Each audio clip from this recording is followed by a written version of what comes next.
Okay. Good morning, everyone. I'd like to call this meeting to order. Our invocation this morning will be given by Chaplain Antoine Charles from our Corpus Christi Police Department. Let us pray. Father God, we thank you for this opportunity to serve you in this manner. We ask that you bless each and every person here. Then, Father, also bless all of our city leaders, dear God. Touch their hearts and minds, dear God, as they make these tough decisions that must be better for everyone. We bless you today. In Jesus' name we pray. Amen. Amen. Thank you. And today, our Pledge of Allegiance to the flag of the United States and to the Texas state flag will be led by Temoc Zamora. He is a sophomore at Veterans High School, Spanish Honor Society, and is a UIL Congress and Student Council officer, amongst other things, but it was a long list. We're very proud of you. I pledge allegiance to the flag of the United States of America and to the republic for which it stands, one nation, under God, indivisible, liberty and justice for all. Honor the Texas flag. I pledge allegiance to the Texas, one state, under God, one and indivisible. Thank you very much. City Secretary, Ms. Huerta, would you please call the roll? Mayor Paulette Wahardo. Present. Council members Roland Barrera. Here. Gil Hernandez. Here. Michael Hunter. Here. Billy Lerma. Here. John Martinez. Here. Ben Molina. Present. Mr. Molina? Okay. Yeah, you're here. Present. Mike Pesley. Here. Greg Smith is absent. City Manager Peter Zanoni. Present. City Attorney Miles Risley. Here. Mayor and Council, a quorum of the council and the required charter officers are present to conduct the meeting. Great. Thank you, Ms. Huerta. We'll move on to Section E, City Manager's comments and update on city operations. Mr. Zanoni. Okay, great. Thank you, Mayor and members of the council. Good morning. I have a couple things to go over that were posted, but I do want to recognize we had a great budget work session with the community last night. It was our first one in City Council District 1 and very well attended in person. We also are streaming it live on Facebook, so we had over 500 impressions, or 500 engagements, people that were engaged for some portion of that meeting. Yeah, very good. So we'll have them all on Facebook Live. There's 4 remaining. Councilman Lerma was the host of the meeting, as it was in City Council District 1, and Councilman Pesley was there as well, at-large member, as well as Councilman Martinez and the mayor. So we want to thank those council members who attended, and especially thank the community for what was some really good dialogue on the budget and city services. Our next event is Wednesday, tomorrow evening in City Council District 2, and then Thursday in City Council District 3, Councilman Barrera. Good, so we know that our kids are going back to school and our young adults are going back to college, and what we want to do in this first city manager report is acknowledge the summer interns that came through the city's human resources program to be an intern in various departments. We know that the mayor and council members and others have internships and interns that work for the city, but the city has a human resource managed department where we centralize and tailor the needs of the student to the actual department. So today I want to recognize students that participated in the city's internship program. The program exposed students to paid internships, professional opportunities, and innovative career paths here at the city. Participants gain experience in city occupations, and the goal is to hopefully attract them back once they get a degree to work for the city.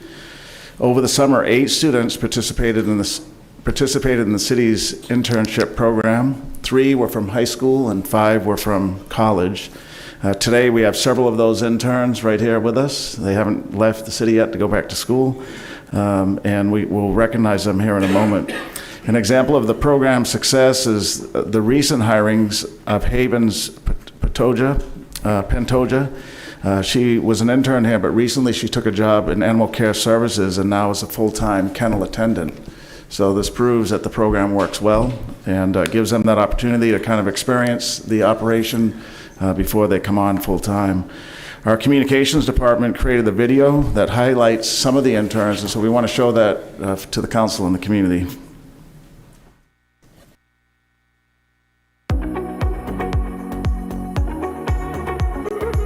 My name is Caroline Lutz, and I'm an intern at the Communications Department. I'm John Casso. I'm interning with the City of Corpus Christi Planning Department. My name is Heavens Pantoja, and I interned at the City of Corpus Christi Animal Care Services. Some of my responsibilities were teaming up and writing some news releases, some media advisories. This was a very good opportunity for me, and it'll just build my resume. My responsibilities here really are collaborating with them to do whatever they need to do in the GIS section. What goes into taking care of all the animals here at the shelter, from dogs to cats to pigs to chickens and roosters, all kinds of different animals come and go. What goes into and the steps that go into all of the press releases you see, all of the news conferences that you see. I've definitely learned a lot about graphics as well, and like social media, that kind of stuff, which will help me definitely in my future and what I want to do. One of the biggest things I learned here, I guess, was learning how to work with people, like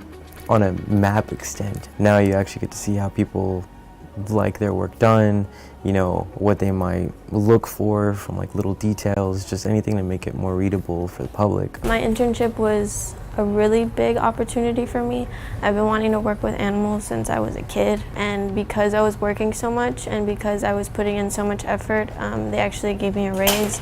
And then from then on, I showed them what I can do and what I'm capable of, and they offered me a full-time position. That was really exciting for me, actually. And it provides them the opportunity to gain valuable work experience in their field of study while also learning what it's like to work for the city and in giving back to our community. It just gives me a better insight onto what kind of things and what kind of classes I should be looking for college, and then the kind of work that I'll need to prepare myself for. It helped me open so many doors. I'm currently trying to enroll to take college classes and major in criminal justice, as it goes hand in hand with my department now. I think it's a good way to make connections, and I think, especially since it's my first internship, I mean, it's a great first internship. I mean, I got lucky.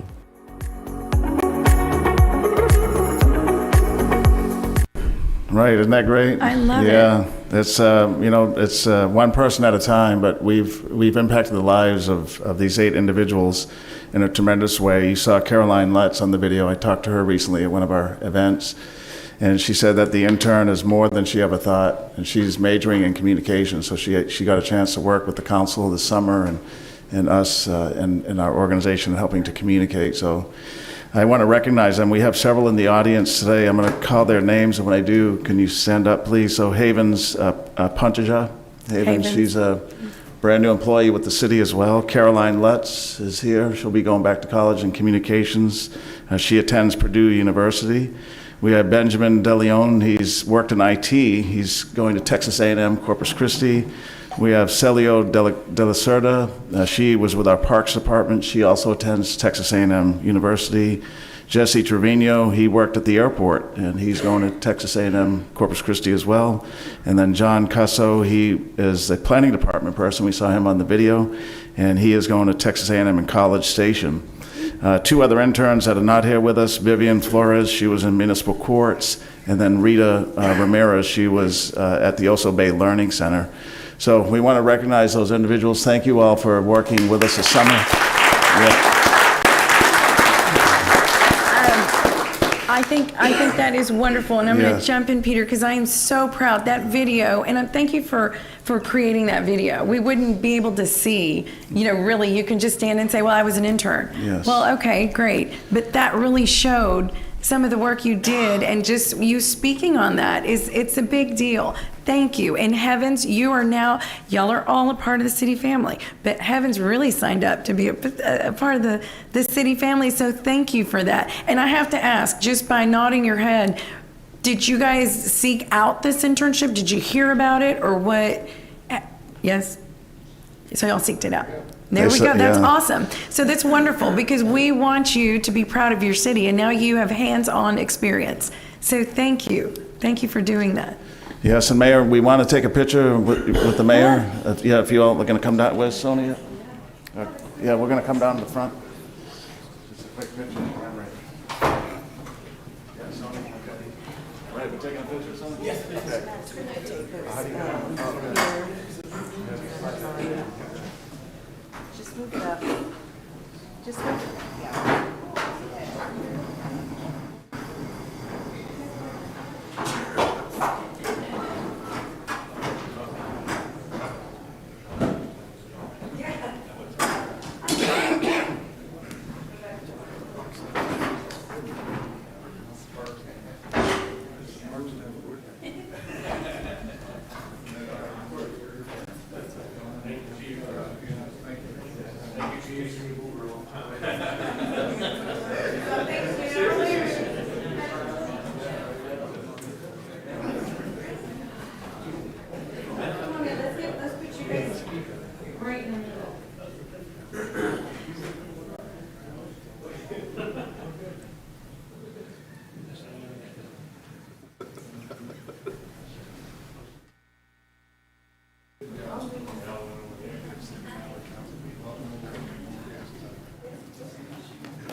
Right there, it's perfect.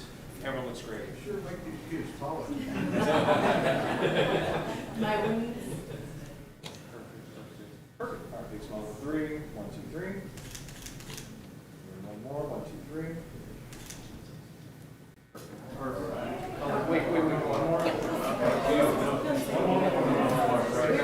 We're good. We're good.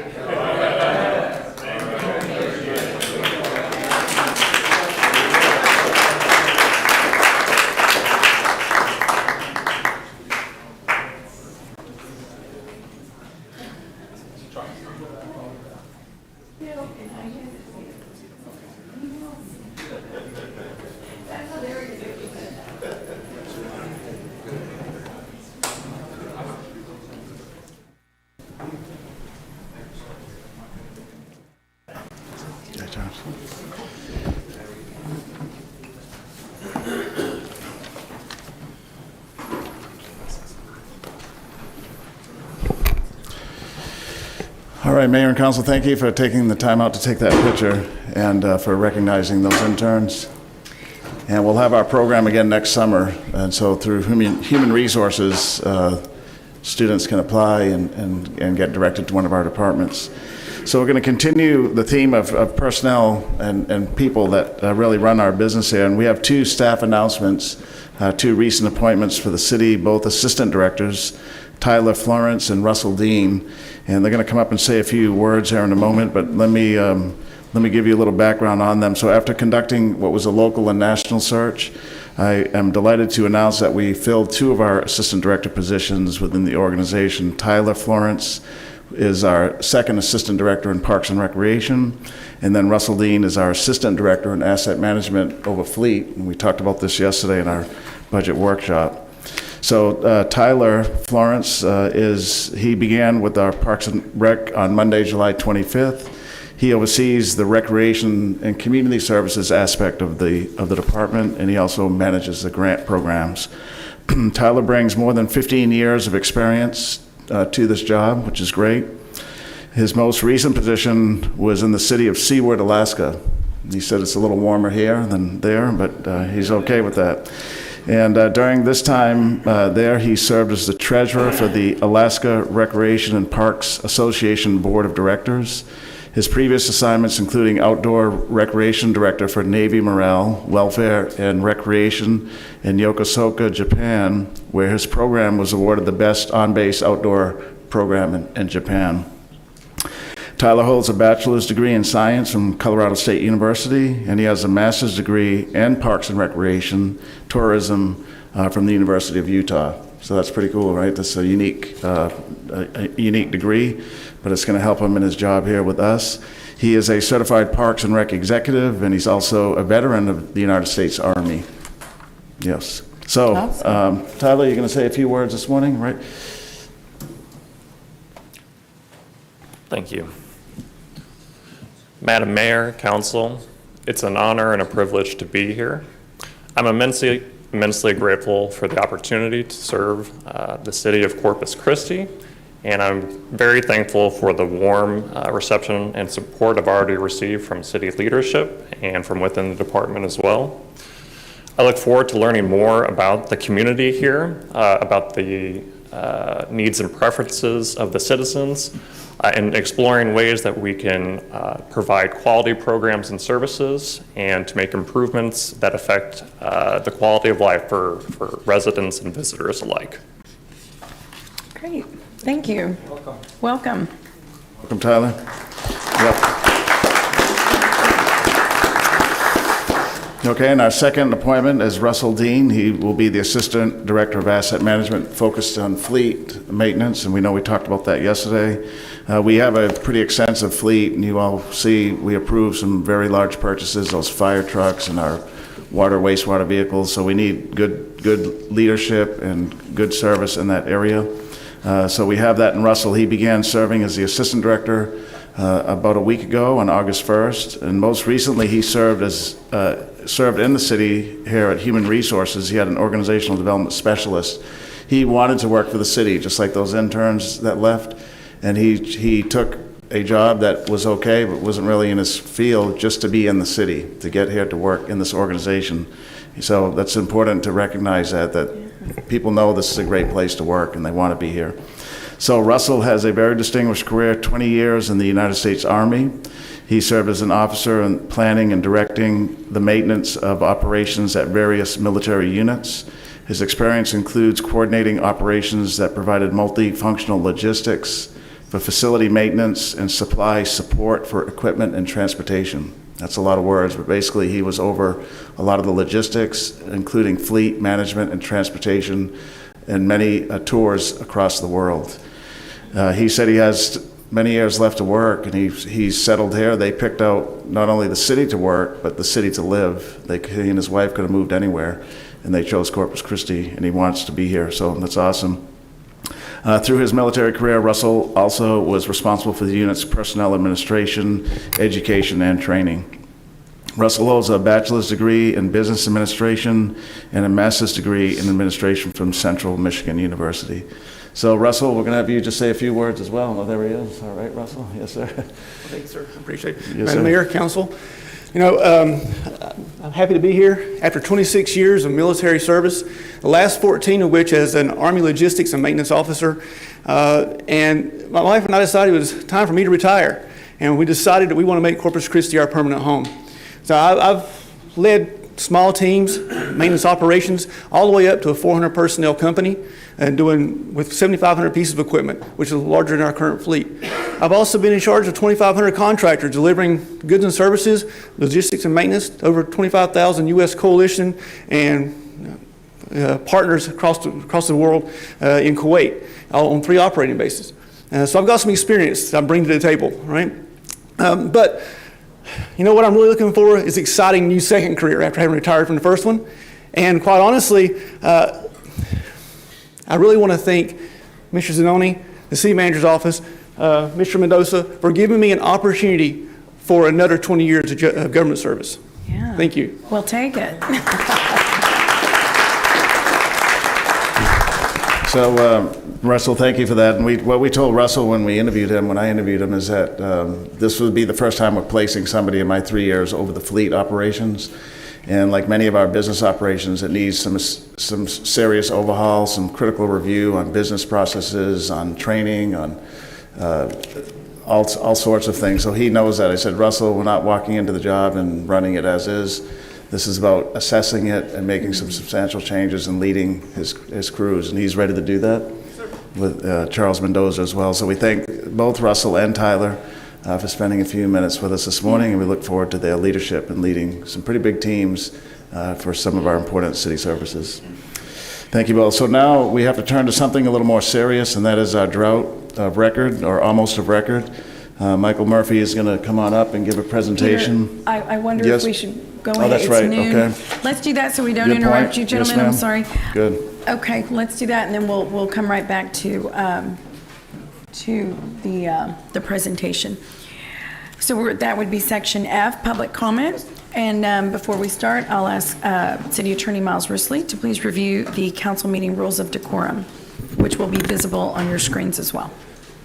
Citizens are authorized and encouraged to present their views to the council on city-related matters. However, that should be done in a factual, precise presentation, and questions of council or staff are inappropriate. Loud, boisterous, profane, or obscene language or behavior is not allowed. Thank you, Mr. Risley. So I'll be calling each person in order in which they signed up electronically. In-person public comments will be taken first, followed by virtual public comments. Corpus Christi residents will be allowed to speak before non-residents. For those commenting in person, I'd like to remind everyone that a recording is being made of the meeting. Please speak into the microphone located at the podium and state your name and address before speaking. If you choose to speak during this public comment period regarding an item on the agenda, you may do so, of course. When the council is considering the actual item, you will not be able to speak at that time, so please choose which one you'd rather do. Citizen comments are limited to 3 minutes. Non-resident comments are limited to 1. For those commenting in person, there's a timer underneath the base of the microphone, and it will let you know exactly how much time you have left. Once that timer goes off, if you would kindly wrap up your comments so I don't have to interrupt you, and then move along. If you have a petition or any information pertaining to your subject matter, if you'll please give that to our City Secretary, Ms. Huerta, and she will distribute that to us before you speak. We will go ahead and start with Mr. Ron Graben.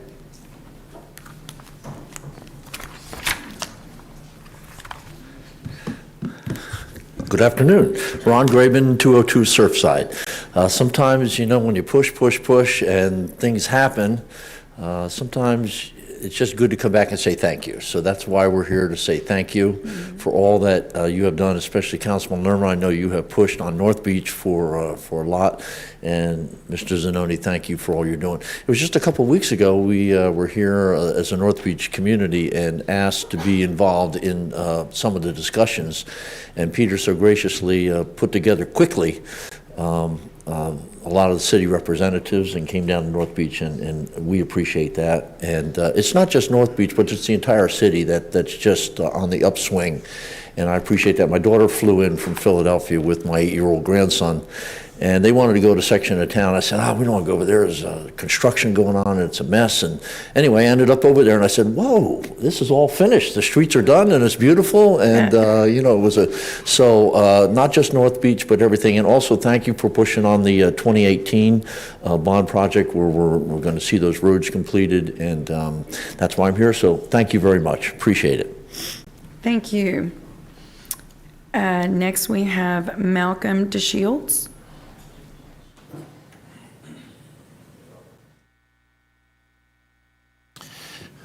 Thank you, Mayor and City Council, for your time. My name is Malcolm DeShields, residing at 6834 Dorsey Street here in Corpus. I'm here today to inform the City Council about something you may or may not be aware of. The new management company at the American Bank Convention Center has informed us accurately or not that they have obtained a Texas Alcoholic Beverage Commission license for the entire facility. We cannot confirm with the Texas Alcoholic Beverage Commission if this is true. If so, we are concerned about the bond conditions of the center, because in the past, when this was attempted, the TABC looked at it and determined a license for the entire facility could not be issued because of the bond conditions. For this to occur, the city would have to approve the license application, which may be a problem. Additionally, if a license was obtained for the entire facility, no other alcohol caterer would be permitted to work on the property. This is an issue for local companies to gather income and, more importantly, dramatically affect the nonprofits that we support, that in turn support the community. The subcontractor status for food catering is another issue entirely. The ability for competitive bids for alcohol and food catering would disappear. I first addressed this issue in 2004 and again in 2017. Here we go again. I implore the city to please consider all the stakeholders in this matter. We have reached out to city staff to engage the city and all the stakeholders to meet. We have had no successful results and so today bring it to your attention. On another note, when the city implemented the street user fee, I agreed, and to date we have paid over $24,000 to this effort. We were good with that. When our property valuation rose by $250,000 last year, which we did receive a reduction, we were okay.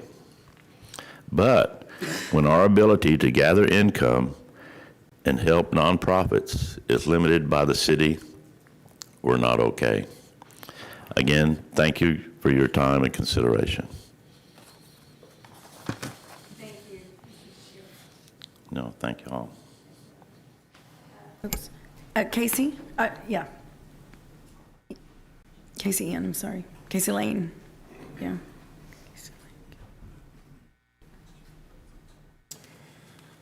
Good afternoon. Thank you for having me. Casey Lane, 4429 Dolphin Place. I'm here kind of on the same topic. For the past 10 years, House of Rock has been working inside American Bank Center, our publicly owned facility, as a liquor caterer. We work with nonprofit organizations who host annual banquet-style fundraisers, which some of you all have attended. The success of these fundraisers is crucial to their operations. It is my recollection that the American Bank Center was voted on by the public to be a space where local caterers could conduct business. This is what was presented to the taxpayers as a path moving forward when the Coliseum, we were moved out of Memorial Coliseum and into American Bank Center.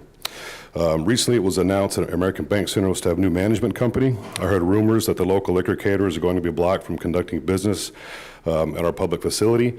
I'm not a fan of rumors or hearsay, so I reached out directly to the new management team, which took about a month for me to secure a meeting. At that meeting, I was informed that they were not going to allow local liquor caterers to perform and work in that business or that facility anymore. Set up another meeting with the city where the city attended, and that was confirmed that we weren't there. We were cited liability reasons. That's why we weren't going to be able to work in that facility. It brings a few questions and concerns to me. The new arrangement between the city and OVG goes against the agreement that was presented by taxpayers when the public space was built. Conducting business at American Bank Center, the way things have been and should be, allow local and nonprofits to seek and secure competitive pricing with a high level of service through local business. Removing local companies from the process will inevitably affect the bottom line of our local nonprofits, and they will no longer have the option to choose. In addition to the negative impact of local nonprofits, losing this business will also affect the 50 or so employees working these events, our local insurance agent who underwrites our policies, as well as our local vendors who supply us with our goods. There was plenty of time for the city to vet and hire a new management company, release the previous management company their duties. There was plenty of time for OVG to secure and relocate a new management team, plenty of time for the new company to get a liquor license. However, there was no urgency and apparently no time to inform local caterers or organizations that hire us for our services that we were being terminated. It wasn't until we reached out to OVG to where we got this news officially. Losing an event to another business in a bidding process is part of business and is understandable. Being kept in the dark and not being allowed a seat at the table is just bad business. Corpus Christi has recently received great press as a community that's open for business. It's starting to feel like that doesn't apply to the locals. You got to be out of town to do good business in Corpus Christi. I'm asking, as a citizen and a business owner, please dive deeper into the situation, look at the history of this building, what it was designed to do, and make a decision that's best for our community. Thank you. Thank you, Mr. Lane. Gil Harris.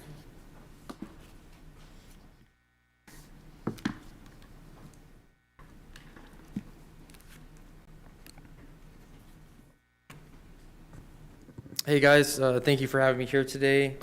Gil Harris, 9433 Huntington. I'm kind of, going off what Casey was saying. I'm a local business owner. I just started my insurance agency in January, but I've been an insurance agent for 20 years. So since about 2012 or so, I've insured a lot of these special events. It's not my, main source of income or anything like that. I do, a lot of commercial business and other things like that. But, I've done some of the Comic-Cons, different concerts, the CCA, the Cattle Barons Ball, the Dia de los Muertos Festival. So I've done quite a few of these events. And the one thing I wanted to point out is, like, every one of these events, We take out a special events policy. They have $1 million coverage for general liability and liquor liability, and there's been no claims. So I think that it's important to just kind of point out that a little nervous, never done this before, so I think that the most important thing is, people should be given a choice, and these local companies should be able to come in and, have the opportunity to work. And if the Oakview Group is taking away the opportunity for these companies to come in and do that, it doesn't work in the best interest of the community. So,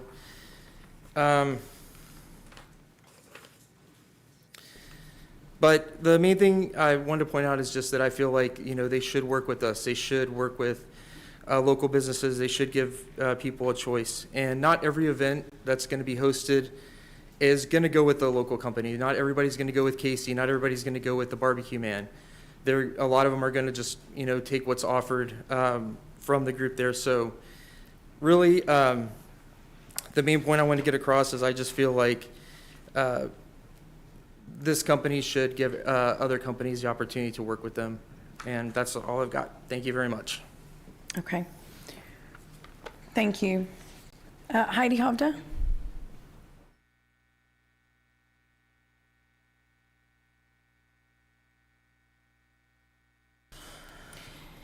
Thank you. My name is Heidi Hovda, and I live at 1022 Harrison. I'm here to give public comment regarding the city manager's lack of transparency and cutting out local liquor caterers' access to the economic growth of our city. I've worked as a contract bartender for House of Rock's liquor catering company at different venues across town. Sometimes I do it for fun. Most of the times I do it because I need the money. I'm not alone. So many people in our community supplement their income with gigs like this to make their car payments, pay their cell phone bill, or rent, or even just buy Christmas presents for their loved ones. I can personally attest that House of Rock makes sure that my TABC license is current, that the owner himself performs job safety analysis meetings prior to an event opening, and makes sure to remind every person associated with his company that we not only represent his company, but we represent the city. The owner, Casey Lane, is a respected member of our community. He's been a solid, committed leader in our community and has done more things to make this city a bearable place to live than most so-called leaders. I also planned a few events in town, some of them at American Bank Center. For clarity, my following comments do not reflect on the humans who work at American Bank Center, who are a joy. The business model of companies that manage publicly owned facilities is to squeeze every last cent out of anyone who uses it. A ticket holder to a show, a nonprofit holding a fundraiser. I've always been surprised by the hidden fees and surcharges on the final bill from companies like OVG Management. The option to use companies like House of Rock provides cost-saving benefits and transparency that these management companies do not provide. And while the city manager and OVG may call these best business practices, I ask, in whose interests are these practices best? Surely not the local community, surely not local businesses like the people who are speaking here today. The honest truth is that shutting out local liquor caterers from the city's premier civic center has always been low-hanging fruit to solidify revenue streams for the corporation managing American Bank Center. It's not for the good of the community or the people that use the facility. I wonder if these best practices will eventually extend to other contract laborers. While it seems that Buck Days has secured a contract to not be affected by these best business practices, what about others? Local DJs, local production companies, local staging companies? Why is it that this group of business owners are the first to be targeted? I end with the fact that these negotiations have happened in secret and with no transparency. They occurred with no research, no cost-benefit analysis on how people in our community would be affected by this abrupt change. If I was a cynical person, I would think that the city manager does not believe that he has accountability to city council or to our community. But I am a hopeful person. I live on hope, and I hope that our city council can insist that this agreement made by the city manager with no communication to the public will be revisited. Thank you. Thank you, Ms. Hovda. Cheryl Martinez?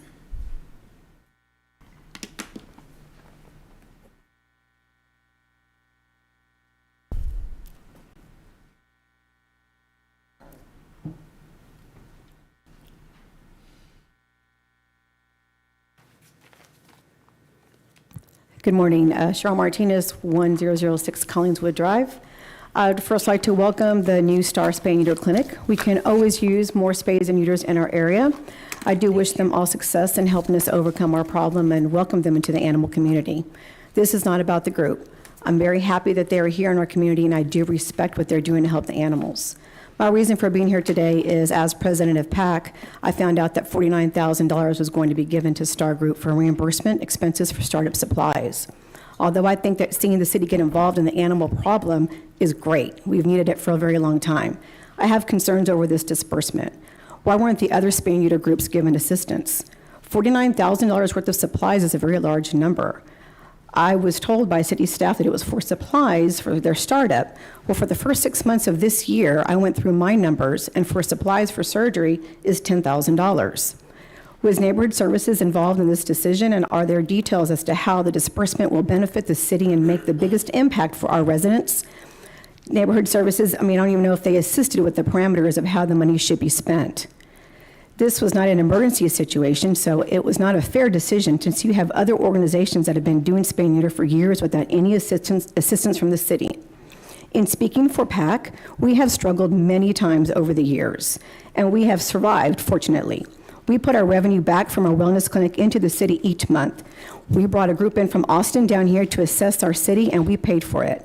I did ask the city if they would help, and I was told no, that would never happen. I understand this type of disbursement can be made without city council approval. I believe this needs to be revisited to ensure council is aware and parameters are made to ensure the city is getting the most out of their investment, because each of you represents residents in our city. In my opinion, this was a political stunt and nothing else. I have included all the assistance that PAC has provided to the city of Corpus Christi within the last few years. $866,000, a little bit more than that, is what we've done in giving free surgeries to residents in underserved areas and giving them free services. We also provided heartworm treatment for heartworm-positive dogs adopted out of animal control. I have a focus map in there also. This was created with the input of animal control. I work with them to find out what areas of our city need help. That's what should be done. I made sure to work with them and figure out what would make the biggest impact for the residents in need. You also have a second map in there. It's from Humane Society United States. They are your largest animal welfare group in the world. We work with them, and there's a letter from them also about our proactive outreach. You'll see how many free surgeries we've done and all the expenses broken down. And there's also a letter from the cattery. Samantha could not be here today because she had other engagements, but she will also break down how she has asked for assistance and never gotten it. Thank you. Okay, thank you. Okay, Christopher Phelan is on the list, but my understanding is he's not online. So this would conclude the public comment period. Okay, Mayor. we're not going to, No, there's ma'am. no one else? Okay. No, ma'am. Okay, great. Mr. Zanoni, do we want to go back to our presentation?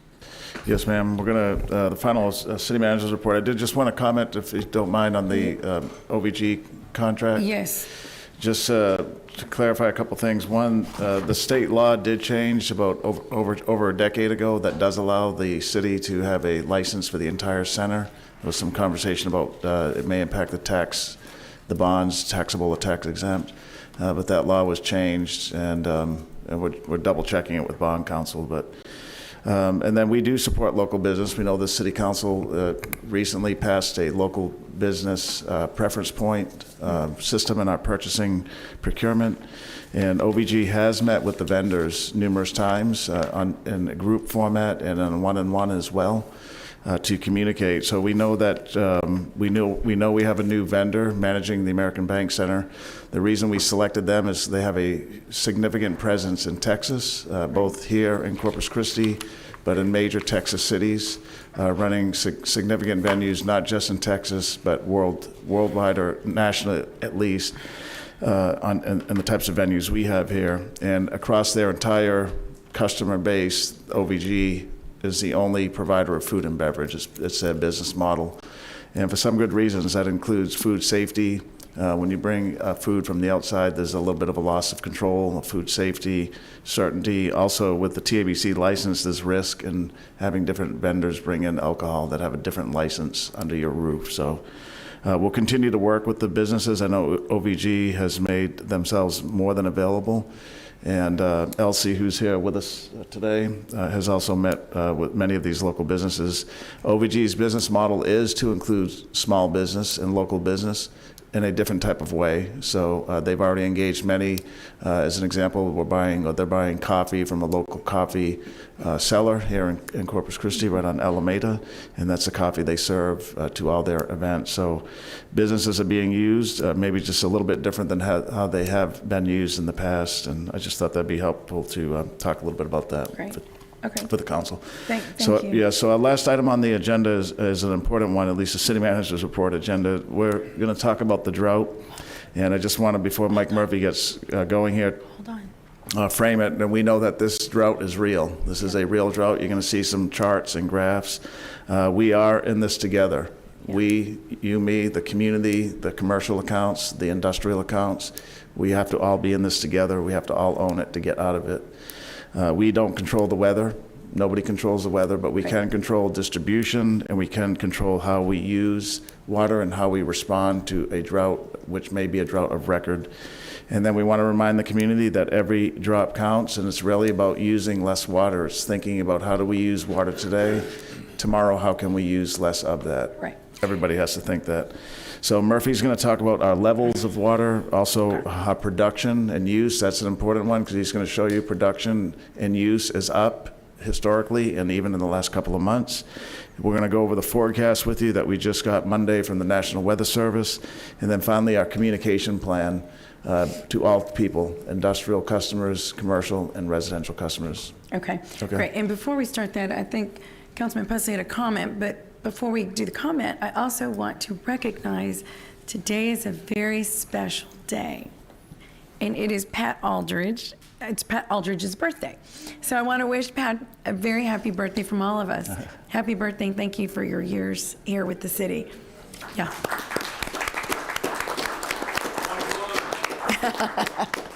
20. But I think Councilman had a comment before, right?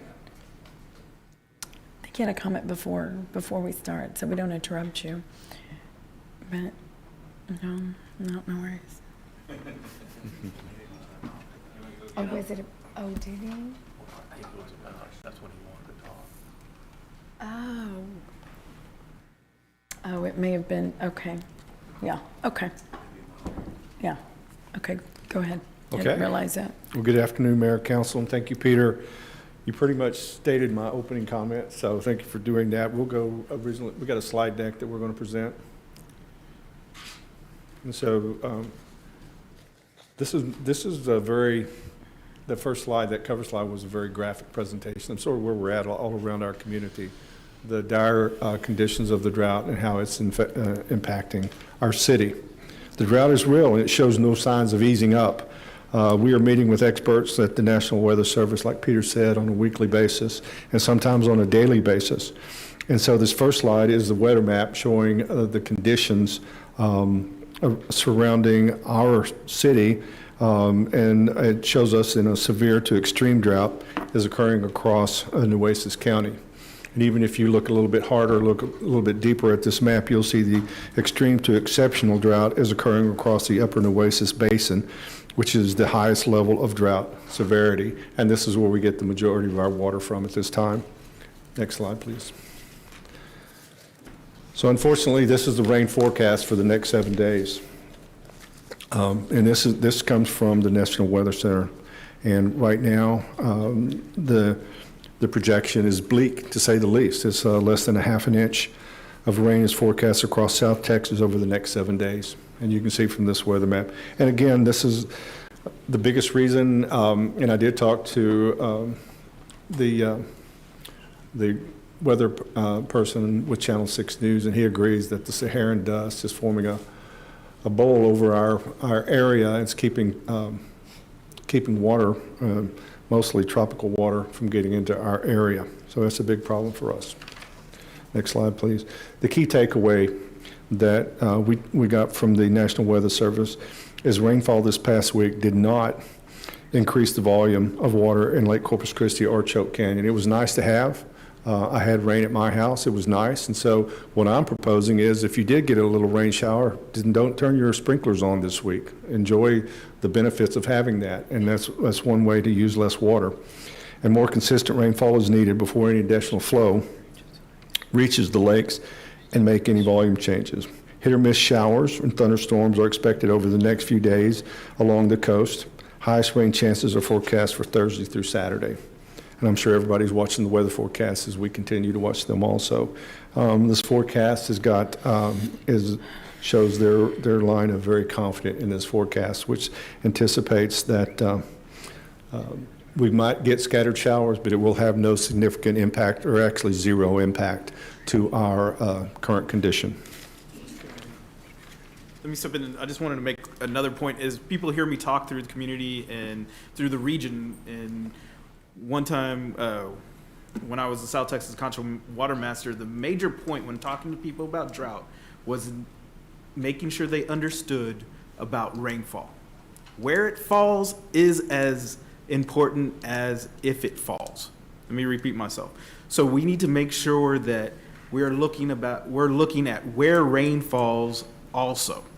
You know, it's just as important. We're looking at this whole system, and we're talking about drought. We're talking about how we conserve water. We're talking about where we need water to show up and fall. So keep that in mind. If you talk to your constituents, you talk to people around the community, it's as important as if we get rain, but where it falls.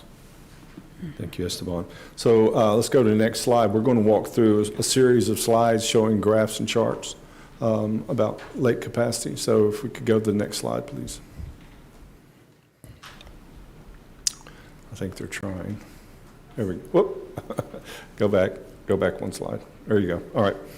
So we thought this slide would be very interesting to show council. This is reservoir capacities of this day and time last year compared to where we are this year, and it's a very stark difference.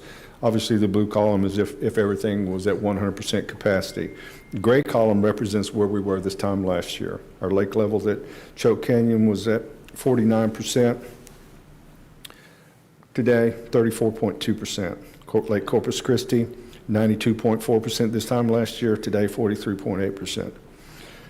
And then you take the combined levels, and this is what actually triggers particular stages of the drought. The combined capacity, 61.7% this time last year. This year we're at 36.9%. Lake Texana, as you can see, this time last year, 99.4%. Current capacity, 73.4%. Water production, this is another interesting slide that we kind of want to show you another trend that is appearing and is very stark. So production from Owen Stevens Treatment Plant. We've got water production for the last 2 years in the blue and green columns. The yellow column represents water production this year. And you can see the gradual increase in water production. And this has several factors behind it, but the two biggest factors are regional growth and also bringing online large volume users. You can see what it's doing to the rainfall.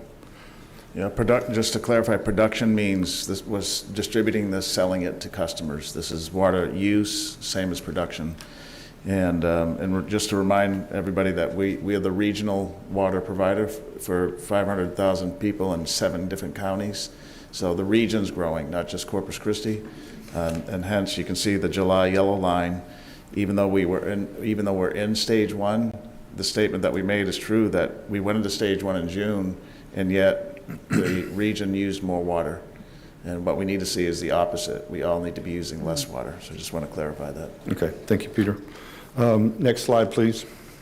So this is another graph from the National Weather Service, and the reason we wanted to show you this graph, and I know it looks very wonky just looking at it, but I'm going to explain it in very simple terms. You see the red line with the triangles in it, that is the drought of record. That is the drought of record. And we started when I guess the Texas Water Development Board initiated when the drought of record actually started. It showed that we had like 81% in our lake capacity levels, 81%. That's when the drought of record actually started. You look at when we think the drought began here in Corpus that we're currently in, look at the black line. with the diamond in the middle of it, that is the drought that we're in right now. And we started that around 58% lake levels at Lake Corpus Christi and Choke Canyon. Now, the reason that I wanted to show you this graph, even though we started at two different points as far as lake capacity, the thing that we want to show you is the trajectory of the drought. You know, the one back in 2011 started at 81%. This drought started at 58%, but the trajectory is almost identical, and that's what we wanted to show in this particular draft or chart. So I'm going to walk through very quickly as to comparing the drought of record versus where we are today. I think that's very important. So this first slide, the dark lines in the middle of the page, the parallel lines in the middle of the page is 40%, 30%, and 20% lake capacity. So that's critical to this. The dotted line that meanders through this chart, that is the drought of record. And you can see somewhere around September 13th or September 2013 that we reached at that time what was the lowest level since Mary Road Pipeline had been constructed, and that got us down to right at 32%. Then we got a significant rainfall event, took us back up above 50%, got us out of the drought, and then you can see it continued. Water levels began to drop, and then established a new drought, or new record, historical record on February 2015, in which we got to 30%. It almost fell below 30%, but not quite. And then we got another significant rainfall that took us out of the drought to where we are today, basically. So next slide. Right. Well, just to remind everybody too, we know that we heard some individuals speak recently, like former Mayor McComb. The drought of record that we talk about is when we've had all of our 4 water sources in place. So before, all we had was Lake Corpus Christi. So our time frame begins when we have all 4 sources online: Lake Corpus Christi, Choke Canyon, Mary Road's pipeline that pulls from Texana and the Colorado. So we know there's been droughts, or there's been situations here where the water has been less. That's when we only had Lake Corpus Christi. So this drought of record is also with us having those 4 water sources. That's kind of the beginning of our time frame. I don't know if you want to. That's exactly right. And what we're trying to do is kind of get you to see the past, because the past kind of hints to what may happen in the future. And as you can see, this droughts are cyclical. We've gone through droughts, added more supply, and then had another drought. And you can see by 2013, September 2013, it was the lowest point in that September. But we get rain historically in that September-October timeframe. You can look at it. And then we run into the same situation where you're starting to head down. So we go through these patterns, and that's what we're trying to build in everybody's mind. This is a cyclical pattern, and we're trying to, and we're actually, as we're going to follow and explain a little further, we're actually seeing the same thing happening again. Thank you, Esteban. So this next chart shows, this is basically same layout, same format, but the red line indicates the drought that we're currently in. Okay, and this will make sense on the next slide. So this shows the trajectory. We started at 58%, it went up a little bit, and then we're on the trajectory of slowly becoming the drought of record, and it'll make sense on the next slide. But it shows us going from that one-time high of 61% down to where we are right now. The end of August, when you see the August, July lines, that's the 30th of the month. That's the end of the month, not the beginning of the month. So around August the 30th, we're, yeah, that's a little bit different. So that shows where we currently are, but I misspoke there, but that line is just a little bit off. Okay, so we'll overlay that on another projection. Now, what we've been asked to do was to take the current drought that we're in, using our best numbers, our best modeling numbers, our data from the last 89 years, water consumption, the way it was in the past and the way it is on the chart that I showed you on Owen Stevens on water production. We took all those factors into account, and we tried to project, without any significant rainfall event, what the worst case scenario is going to look like. That's what we're planning for. We're hoping that it doesn't happen, but I think you all would anticipate or expect us to plan for this worst case scenario. So this is what we're looking at. This is the worst case scenario, and it's only a simulation, but it's taking all of our best information and projecting this graph out. Next slide, please. So we can, there it is, okay. Okay, I'm sorry. I was looking. So this is the slide we're talking about. So the dotted line is our projection. This is our worst-case scenario projection. And you can see how it's taking us at some point, without any significant rainfall event, we could fall below 20%. Not saying that we will, but the worst-case projection without any rainfall event of significance, this is what we're looking at. And let me explain a little bit on this. So the city of Corpus Christi has a Corpus Christi water supply model that we can use. It has approximately 89 years of gauge information that is statistically in this database. And so we ran a simulation looking at the current situation and trying to predict, trying to see what would happen in the future. As you can see, the current conditions, that solid line, is matching the worst simulation that came out of the model. So we're on track to meet that worst case scenario. Now, it does hit this time frame of August, September time frame where potentially rainfall could happen. But if it doesn't come, like Mike was explaining, we're on that same curve heading towards the worst case scenario. Okay, next slide, please.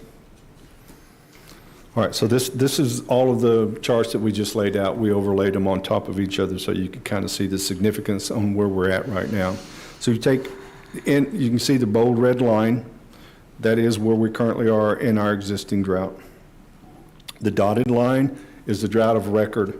And you can see we're on a collision course sometime towards the end of August, September, to overtake what is considered the drought of record.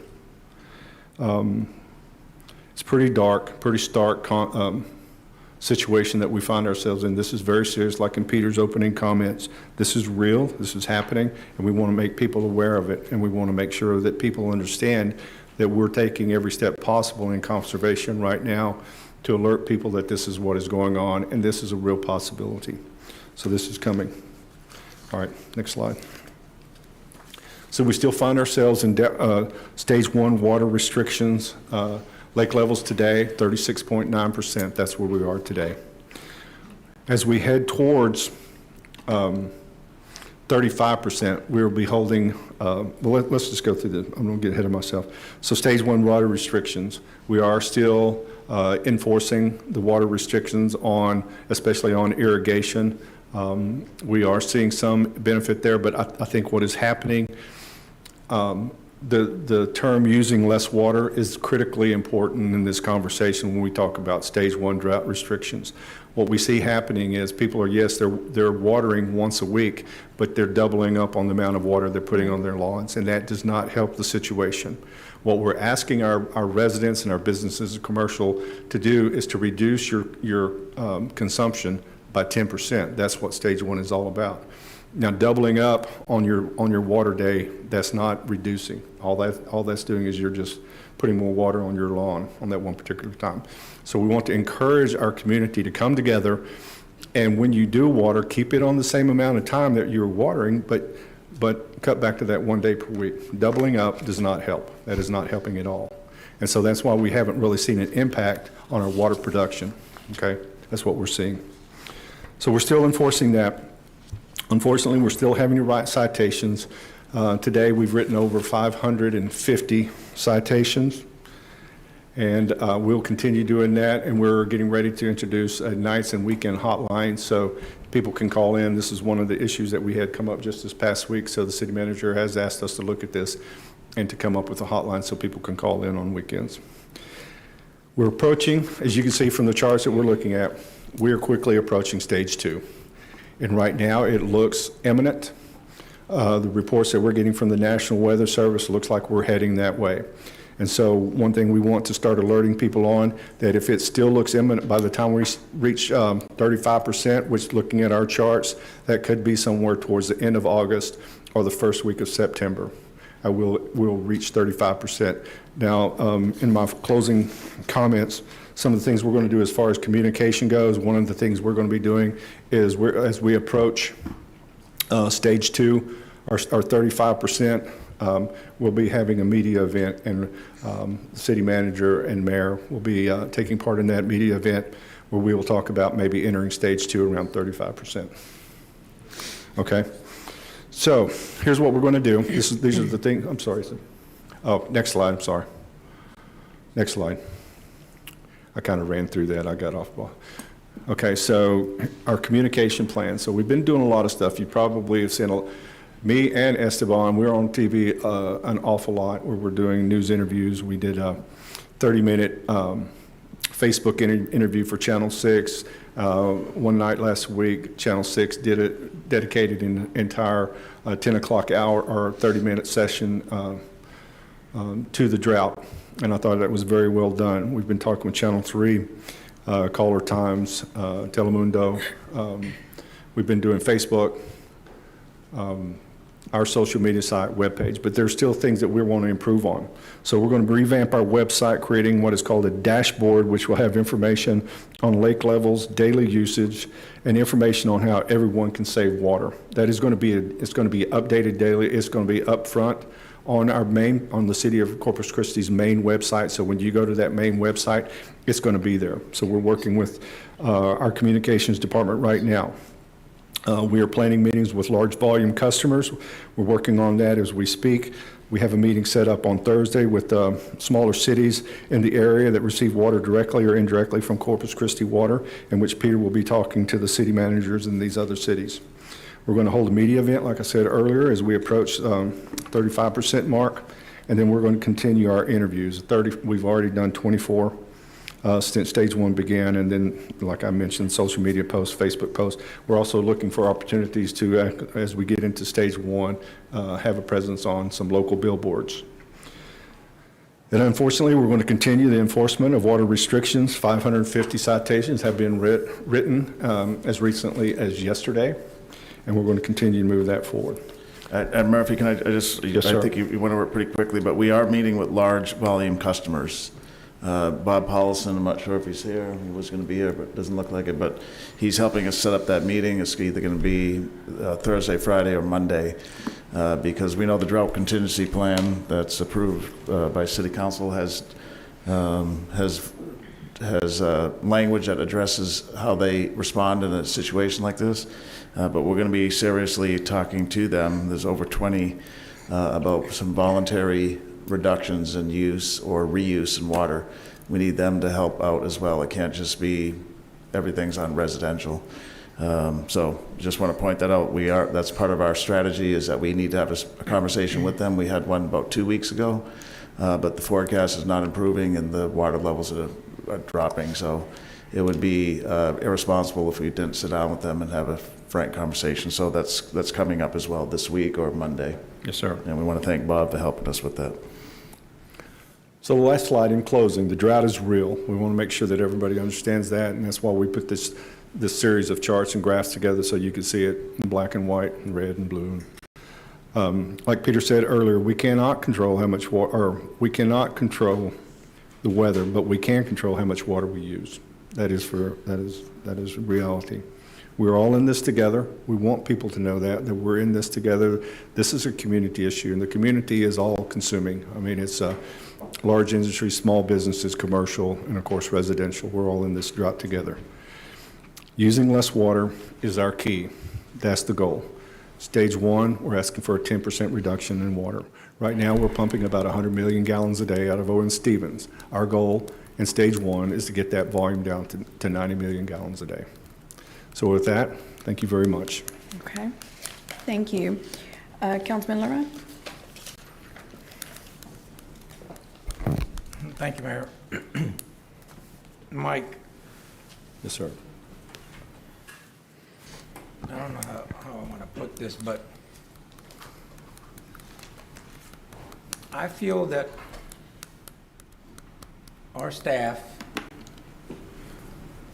is reacting instead of being proactive.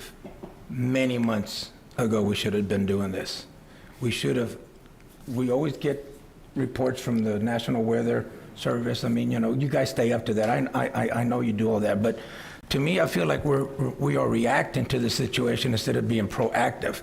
you made a comment just a little while ago about, we told our residents when we went to stage 1 they can water once a week, that kind of, I understand that. But then you said that they're double water or watering twice as much on their day. Do we need to look at our stage 1 ordinance and put that kind of wording in there? Do not do double watering on your day, to be very specific to them? Because, the message that I see that we're giving to the public, well, now we're saying, don't be double watering or using twice as much water. We should have been doing that from the beginning, is what I'm saying. We're reacting to situations. We need your staff to be proactive on these situations. If we need to rewrite this stuff, let's get down to the nitty-gritty, the details, because the public doesn't understand that. We may, okay, but they don't. And they probably are doing what you're saying. I believe that 100%, but we should have been telling them not to do that from the very beginning. I know that we're meeting with the industry, because Peter and I have talked a couple of times. We should have been proactive on this. We should have been asking those big water users, be careful, because this might be coming to you if we need you to volunteering 6 months ago, not using or trying to use it. Instead of them recycling their water 3 times, maybe they should do 3 or 4 times, or maybe even go to 5, because I know that's what they do with their systems, but I feel that we're reacting, and when we react, we're way too late, folks. The water department needs to be very proactive in putting down what is it that this city needs to do. Okay? Yeah. That's how I feel. Thank you. Yeah, Councilman, we appreciate those comments. We declared stage 1 proactively, 5 percentage points sooner than what we normally would, or 2 actually, 2. Right. So we've been, it seems like, for me, this seems like we've been in it for a long time, but we've been communicating since May about the drought. In June, we went into stage 1, 2 percentage points sooner. What we're learning from this is that we need to step up communication to the community, much like many other Texas cities have done, over the years, so that everybody's aware. We, 1, live in a drought-prone state. 2, we live in a drought-prone city. 3, when it doesn't rain, we're in trouble. Our water is all surface water. We know the council is closer than ever to the seawater desalinization solution. But until that, we know from this that we really have, this has to be a year-round conversation, every year, every day, constantly.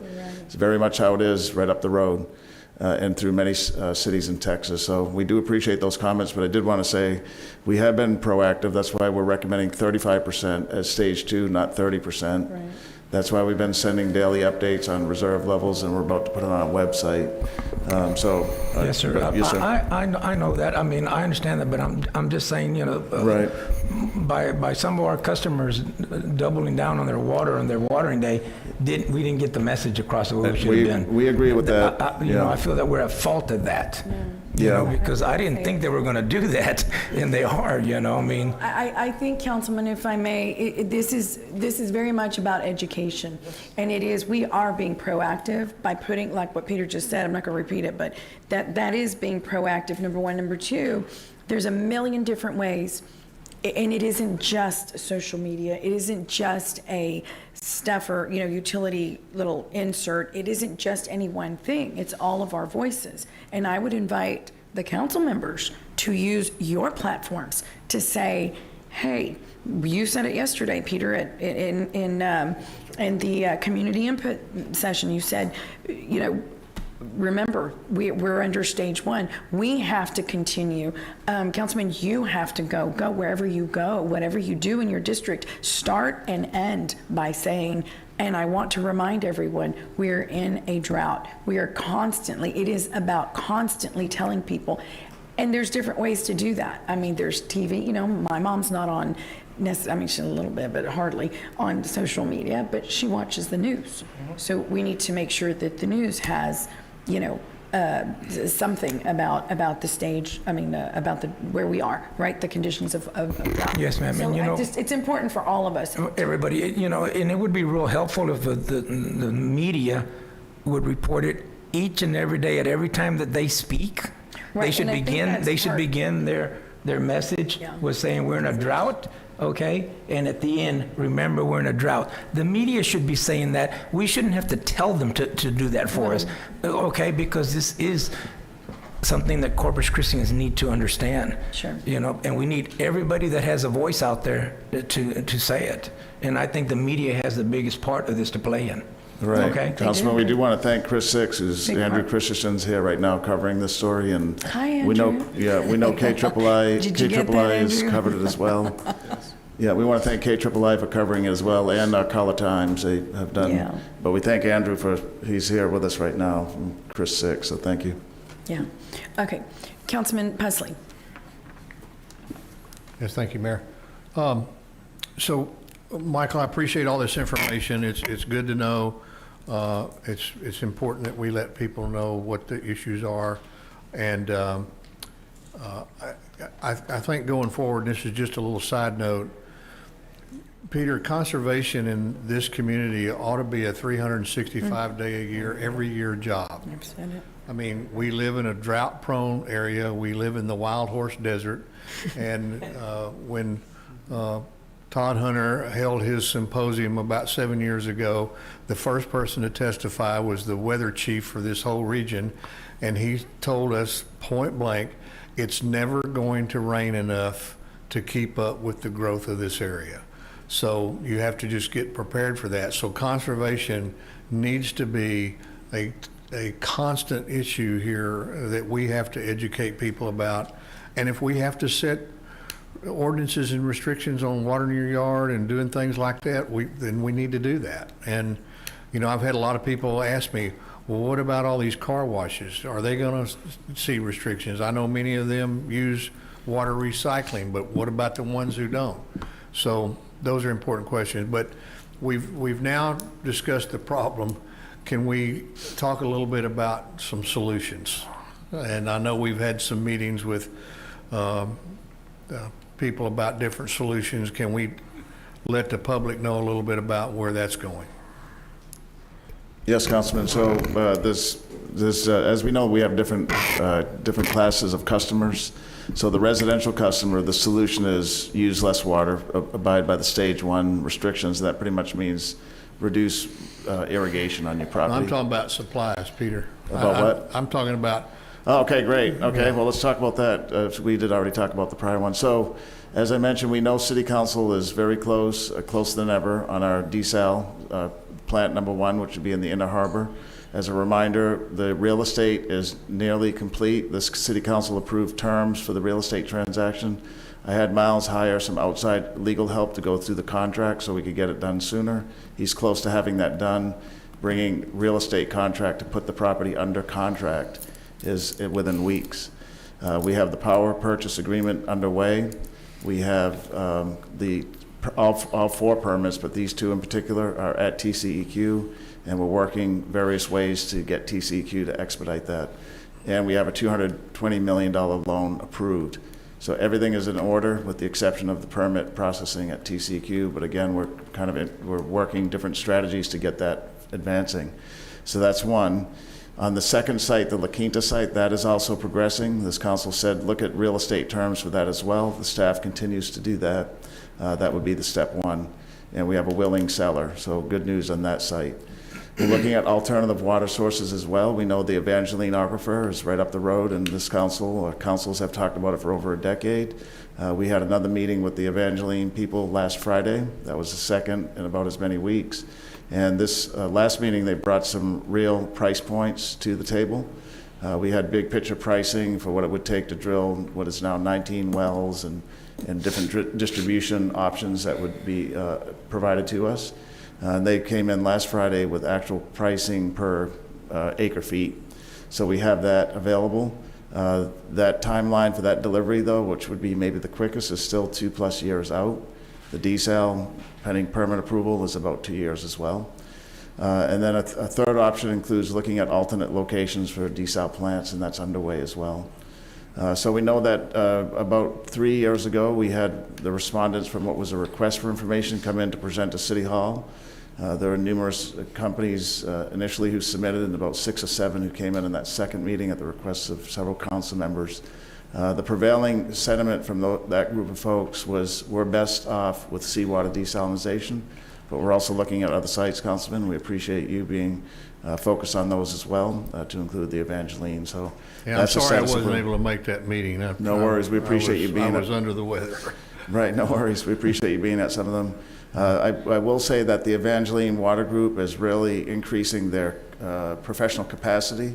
And so they've hired Pape Dawson from San Antonio, Texas, who was instrumental in producing or delivering or managing what is known as the Vista Ridge Pipeline, which is also over a 100-mile pipeline. Their first presentation was very impressive. Yes, and Gene Dawson was there again on Friday and spoke for the over hour on price points straight with no break. So they have really now more than ever have a real solution, I think, because of the hiring of Pape Dawson. What about the CC Polymers? So CC Polymers, we have a meeting this week. Is it tomorrow or the next day? Tomorrow? Yeah, so CC Polymers, we know that they're revamping that plant to get it into production. I'm not sure exactly what they make, but they have a desal operation there. So they said in the interim, until their plant is fully operational, ultimately when their plant's fully operational, they're going to need all the water from their desal plant. But they said in the time being, they could sell us water, and that's what we're going to get more information on this week. So that one would be the most immediate source, and that meeting's happening again tomorrow. Right. And that would bring on 10 million gallons a day? I believe you're right. Yes, if we think about 10 MGDs a day. And that would be, according to what I'm hearing initially, an interim, because eventually when they get their plant running, they're going to need it to run their plant. Okay. But there's still some time to retrofit or to finish building the CC Polymers plant. And in that interim, that could be a good alternative for us. And then we also maybe have the Barney Davis plant as an option as well. Right, the Barney Davis is something. That may be our best option. We're looking at that as well for ease of permitting. We did hear that a permit adjustment would be necessary, not a brand-new permit, and that could be done in 6 months or so. So I do appreciate you bringing that up, Councilman, because we're looking at not just one source, but numerous. Yeah. And we know that today the 4 sources we have all rely on rainwater, as does many of these other options, but well, I just think it's important for the public to know that we're not sitting here on our hands and talking about what the problem is. We all know what the problem is. It ain't raining. Right. And I just want to also point out that we do have a water conservation plan, and like y'all have been pointing out, we need to look at it and strengthen it. So I'll be coming back with that to council with the updates. And there is an ordinance already set out in the water conservation plan, in our code of ordinances. We get out there, we educate, we communicate more with the public and remind them of it. Like somebody said, when no one wants to talk about water unless we're under a drought. So with y'all's help, when we're getting out of this drought, we continue that conversation. Esteban, okay, on that, I'm going to give a specific directive because we have brought this up over a year. We've talked about the plan is just a plan on a shelf. And it says some wonderful things, I'm sure, but there's no real investment on how do we put this out there all year round. Not just, what does it do for us now? It saves us very little, but in the long run, as was just mentioned, that could help us tremendously if we're strong. And again, Peter, you know well. We always look at San Antonio for all these wonderful things they do, and that's great. Go grab their conservation plan and bring that back. Like, I'm going to give it 3 weeks. Can y'all bring that back in 3 weeks with a solid, strong conservation? Not just a plan. We have a plan, but obviously you're going to look at that plan and make it a better one. But how are we going to enforce? How are we going to implement that plan? Because that's going to take money. So that's where you come back and say, all right, council, you want a strong plan that is going to make a difference in a year's time when we are educating everyone and everyone knows that it matters. Every drop matters. Every drop counts. This is what we say. EDC, every drop counts. So that's going to take money, number one, and then a plan to implement, number two. So just start by pulling their plan to see what does that look like? What do they invest in it? Bring it back here and say, here's no different than a construction contract. You give us a little calendar that says award, bid, award, construction, do the same thing. Okay. This has to get going. Like every week we talk about it. We have to make it start working. But I know that's going to take an investment It's too. going to take investment. It's going to take It is. support entirely from the council so Right. that it's But accepted bring by the it back. community. And that's what happens. And I've been in discussions with SAWS That's and talking about it. And they have a perfect. huge program Right. With multiple staff. And We I wanna would like see to that. thank you and thank others that did in this last budget add to my conservation budget. So thank y'all very much. Right. I know you put another employee, so that's going to help a lot. Okay, but let's see that. Peter, what is, I mean, what Yeah. can you, do you need 2 weeks? Do you need 3 weeks to bring that back? I hate to respond right now, Mayor, but let me give you Okay. a time, let me work with the team, see how long it would Okay. take. I know the plan, I've read it myself, but let's compare it to others and Okay, state. and I don't know what you need, Yeah. I just And come we back will- with something. Right, I think next week is our budget workshop. In the proposed budget, we had more people in your operation, Esteban. That's But we right. may need to look at even adding more. There's 2 people right now in his We shop. might That's need, not right. enough to manage this, so, Right. Okay. yes. Yeah, thank you. Councilman Martinez. Thank you, Mayor. Yeah, you know, we've covered a lot of it with a lot of the councilmen. This is always an issue. Even when we have water, we never have plenty of water, right? And I think that we're going to continue to grow our population. We're going to continue to have new industry come. And I think a big part of that is the planning, right? When we do a new neighborhood somewhere, we make sure that there's adequate drainage, adequate sewage, you know, things to take care of it. We need to make sure we're doing the same thing when new industry is coming in. We need to make sure that we've got a plan, that we've got specifically plan on resources. Where's their water going to come from? If we're in a situation like this, when we do have a drought, which we inevitably will, how will we address it then? You know, a big thing that we get from the residents, and it's a good question, is why are we the ones that are having to sacrifice when the big industry is still able to use all the water they want? And I think they deserve an explanation. You know, and to me, the explanation is, well, if big industry has to cut back, then they're going to have to lay off some people. It's going to cause a bigger economic issue that we'll also have to be dealing with because of what they do. But I think that people need an explanation. They need to know why. Why are they the ones that are having to sacrifice? And I hope that when we have these conversations with industry that they are a good partner and do find a way to help us with this, because like you had indicated, this is all of our problem. When it comes to water rights, to me, if they're available, no matter when it is, you grab them, right? Because again, we're always going to be in this situation. And I would also like to look into, I know we've talked about the aquifer and using that with the reclamation or different things. Well, if we have that aquifer and we do have more water than we use, or it's take or pay and we're not taking all, would we be able to store water in that aquifer that we have the right to take, so that when we do have droughts that come along later, would we be able to utilize that kind of like the country does with the oil reserve, right? I mean, is that an option that we can look at, and is that something Yes, sir. that would be feasible? Well, funny you should mention that. We met with HDR, was that last Friday? Yes. We met with them Friday on aquifer storage and recovery. And we asked them to look, so we got the full presentation of that plan. We're going to present it to the city manager. We want it to clean it. We want it to compare apples to apples with like the Evangeline project, the Barney Davis project. So we're all talking very similar as to what the production would look like. But you're 100% right. We are trying to increase our water portfolio. Aquifer storage is a viable option using the Greenwood plant, and that is taking treated wastewater, injecting it into the aquifer, and literally you could store billions of gallons. I mean, that's not a number I'm making up. Billions of gallons in that aquifer, and we could pull it back out. So what we asked them to do is, once we pull it back out, treat it so that we could use that as potable water. Otherwise, you'd have to use it only for irrigation or recreational facilities or things like that. But we want to make sure we're all talking similar scenarios here.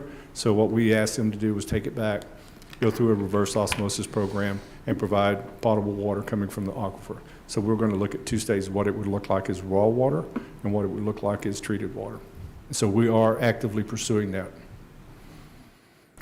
And so did I mention the engineer was HDR that we're working with on that? So. You said so. Mm-hmm. Okay. you're good. You're good. Councilman Hernandez, and then Pusley. Thank you, Mayor. And I want to say a lot of this that we're going through is for our own. The reason we're in this situation is because we failed to act 2 years ago. It was myself, Councilman Guajardo, former Councilman Rudy Garza, and Councilman Molina that asked for those RFI presentations to be given to City Council. We had an opportunity then, but we were so myopic on desal that we didn't take into consideration that we might have another drought before we could get desal.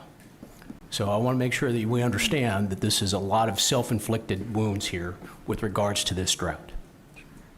We could have had, how long would it have taken for CC Polymers to update their desal plant to potable water and get a modification to their permit to do potable water? Would it have been less than 22 months? Probably not. We're getting Evangeline, 24 months. Where would we have been if we had pursued that 22 months ago? So we can't sit here and not have culpability on this as a council. And I know 3 of us weren't here, but there's a lot of a lot of things that we need to look in the mirror for. Staff, council, this could have been avoided. Okay. What is the low-hanging fruit? What is the quickest one where we can get water? Is it CC Polymers? How long would it take them to get their plant up and running and get a modification through TCEQ for potable water? Well, we're going to meet with them. So to answer, we don't have it right now. And then you have to worry about distribution. Give me a guesstimate on your part. You used to work at TCEQ, right? I want to say at least. Steve. So they're claiming they could do it in 12 months. But they told us that 12 months ago. Okay, Evangeline and can we? They're telling us it's 18 months just to get it to the point of construction, which is another 36 months. Right. So, we're looking at it, and yeah, you're right, things should have been done different. But that doesn't change anything. That's good. That's good that you're seeing it that way. What we're concentrating on today is the drought that we're in. You're talking about the drought of the future. And so we're working on those things. And the direction, like City Manager was saying. The reason I bring this up is because in stage 2 of the water restrictions, there's an optional surcharge that can be placed on it. It is, let me just tell you, I will not vote for a surcharge on something like that because of decisions we failed to make. And I'm not going to punish our citizens any more than what we already have to do on water restrictions because of that. Yeah. So I'd ask that you don't even bring that to us in terms of a surcharge, and it is optional. It's an optional surcharge that's in there. Yes, the council has to approve the surcharges, and I've talked to other communities in other areas. SAWs and other large surcharges are the last resort. So okay. You're right. And I also want to talk a little bit about our water conservation plan, because there is sections in there on education and publicity, on public information. Section 5.7.1, school education. Learning water use wise, have we engaged with any of the school districts to provide that information? We used to. 2021 and 2022 was difficult. Now. And yes, we had a program that we had come to council and got approved where we would teach the teachers, and to teach the teachers about that they can go into their classrooms and educate the kids on water conservation, where they're... Okay, that was last year. Well, last year we had the third highest water totals, right? But you're asking what was in the plan, and I'm continuing, and that's what we're going to do, is build this stronger and better. Right. So, Councilman, no, and I get your point, but we're not going there. Here's the deal. Well, and I both sat on this council. You're absolutely right, but we're not there. And I'm not going to throw stones from this seat at all. We're going to move forward. anything we do today is going to help us move forward. And Okay, I but you understand just that. You asked- just heard you me just- talk about the conservation plan. Right. We've got to pull it off that shelf, improve it. We got to invest more in it, I promise you, and then implement. Mayor, we just approved the conservation plan in 2020. And it has all the items we discussed about public information. It talks about billboards in section 5.7.2 of public information, multi-tiered media campaign, billboard advertisements, websites, printed brochures, school Right. education, and we have done none of it. No, I think we have done some of it. But the thing is, it's not being, I don't see, y'all heard comments that we all made here. It's not a structured program, and I think it may need more to it, which is why I'm saying pull it and figure out how do we make this strong and how do we actually roll it out? Do we have the You're right. manpower? What it says what we do, but it doesn't say how we do it. Right. And how it's funded. Right. So, That's what these they're are coming back things, with. these are things that should have been brought to us, right? I agree. These are things that should have been brought to us. So I want you to understand that we take personal responsibility here, not just this council, but the staff. You need to have personal responsibility in this. And when you go in front of people, and every time I go in front of a group of people, I was at the Veterans Roundtable last week, I apologize to them for the situation we're in. Okay? When you speak to them, apologize for the situation we're in. And Michael Murphy, you weren't here. I'm not blaming you.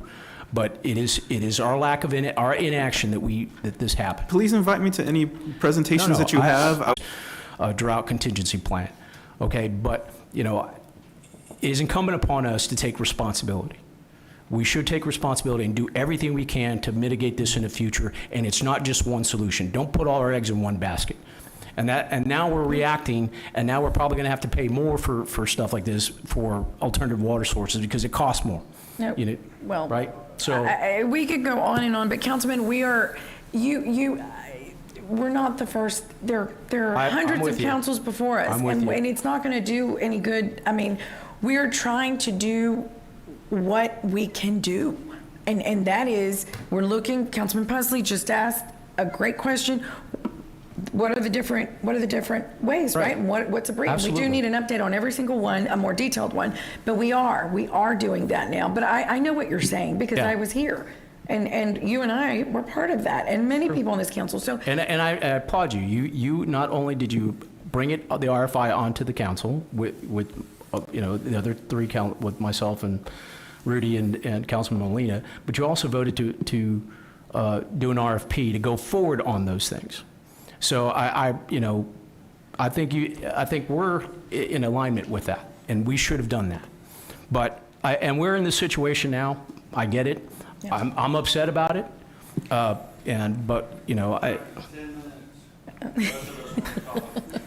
Minutes. All right. Thank you. We're good. Thank you, Councilman Pusley. Okay. I forgot what I was going to say. I just want to give Peter a quick lesson. Councilman Martinez brings up an excellent point when you talk about water rights. So I'll give you a little oil and gas lesson here. When we worked up a prospect and presented to management of where we were going to drill a well, most of the time we didn't go drill that well until we had leased everything that we could get our hands on in that particular area, because we didn't want to go out and prove up a reservoir for somebody else to come in and lease everything behind us. So I would highly encourage us to look at securing the water rights that we have an opportunity to secure and do that, and we can decide down the road whether or not we want to use them. And we did that many times in the oil and gas industry. Many times we never drilled those wells, and we would just let the leases expire. So that's one thing. The second thing is, and this was talked about years ago. I think it was first brought to light by Marvin Berry, who is deceased now, but was the founder of Berry Contracting, when he talked about a water diversion method up close to Choke Canyon that would allow us to divert water into Choke Canyon when we had major rain events. So here a few years ago, we had a major rain event, and what breaks my heart is the city, this was numbers from the city itself, you weren't here, Michael, I understand, was that they released enough water over the dam at Lake Corpus Christi to refill that lake 7 times. And that water just went out in the back bay. So we lost an opportunity. So if we had a way to divert that water, maybe we could save some of it. Now, I know diverting water from rivers is a slippery slope. From a geologic perspective, I understand that's sometimes difficult, but it's worth looking into. It's not that far out, you know.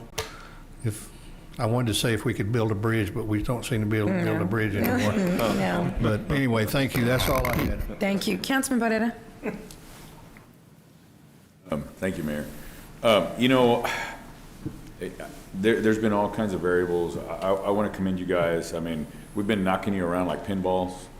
You know, I see you guys going over here because I got an idea, those guys got an idea, this person has an idea, this private partnership, we got another partner over here, and, you know, it takes a lot of energy, so I want to commend you guys. You know, with regard to, you know, 24 months ago, 22 months ago, the big issue was the cost. And that really, that was the whole thing, was to the cost. We would have put a surcharge on people, they would be paying it now to be able to find that resource. And the cost was exorbitant in comparison.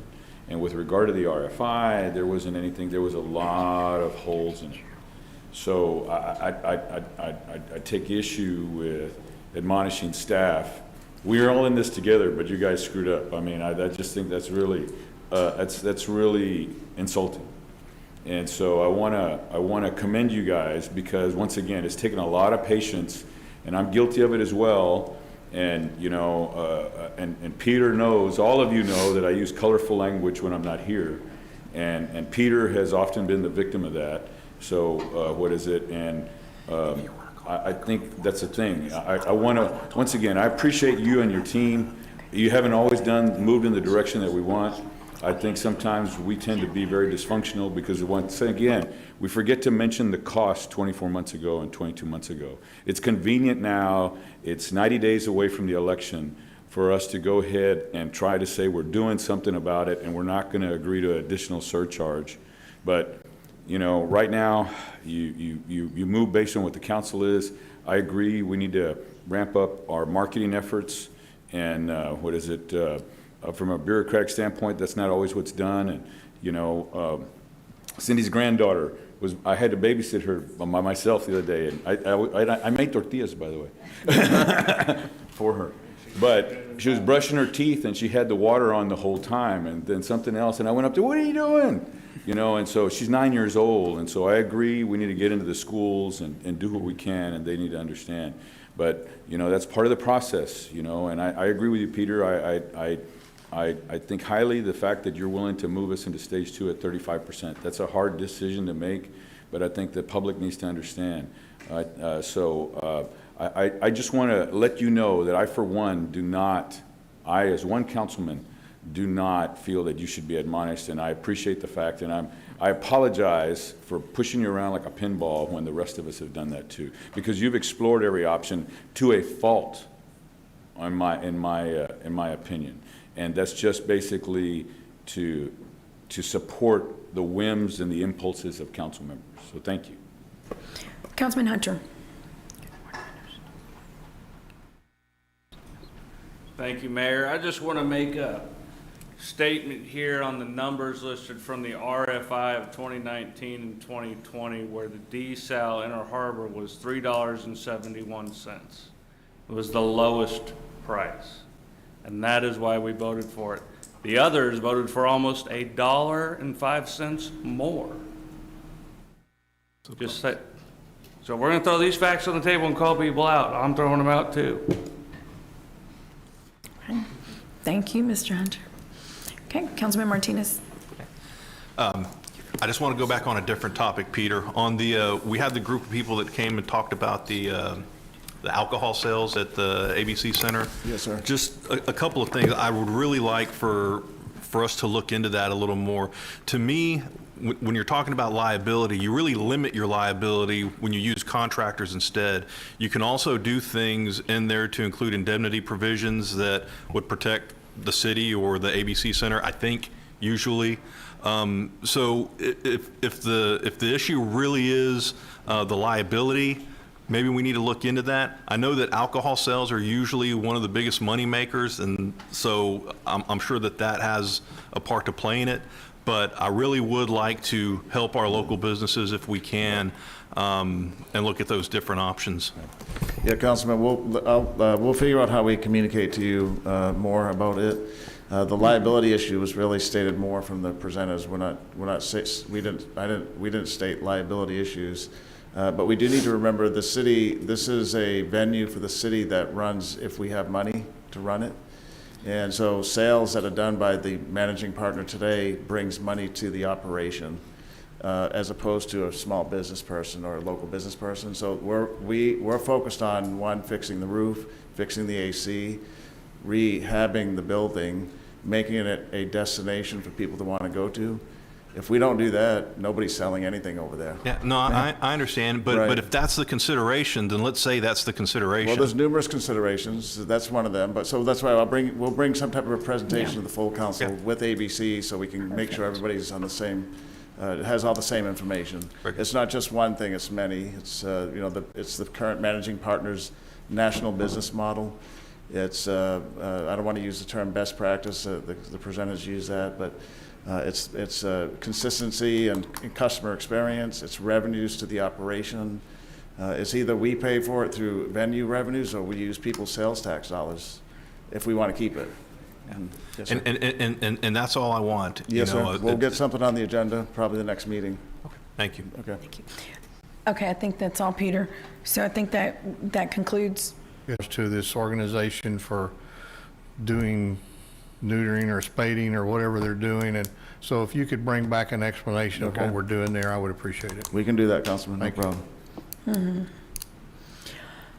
Okay. Okay, that's it. For yes, so we'll move on to Section G, Board and Committee Appointments. Okay, Mayor, the first appointment is the Arts and Cultural Commission. We have 3 vacancies representing the following preferred but not required categories: 2 public art, public space, and 1 performing arts. And these appointments are mayoral appointments subject to confirmation by council. Okay, so I'd like to recommend the reappointments of James Moore in the Performing Arts slot, right? And then Jody Perks Hughes in the Public Art, Public Space slot. So, okay, do we have a second? Second. All in favor say aye. Aye. Any opposed say no. The motion carries.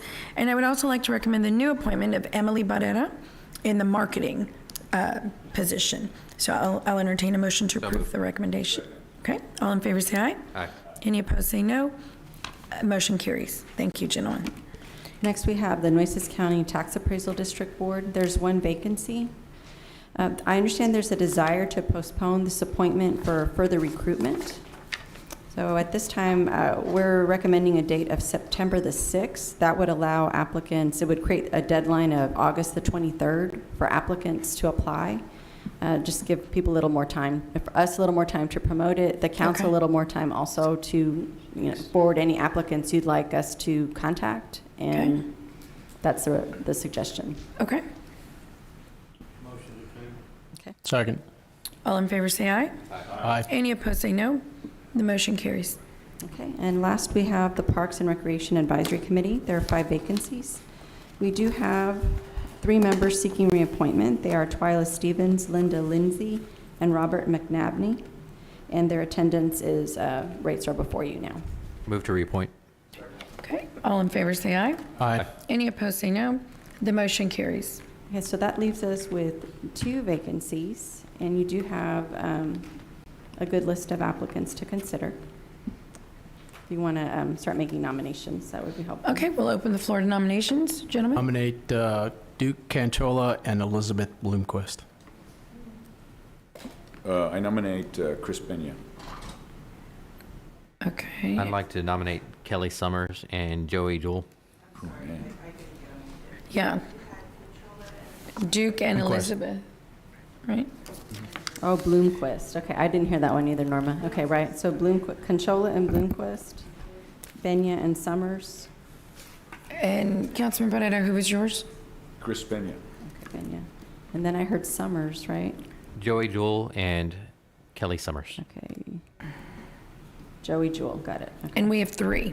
Or 2. There's 2 2. slots. Kelly. Kelly Summers.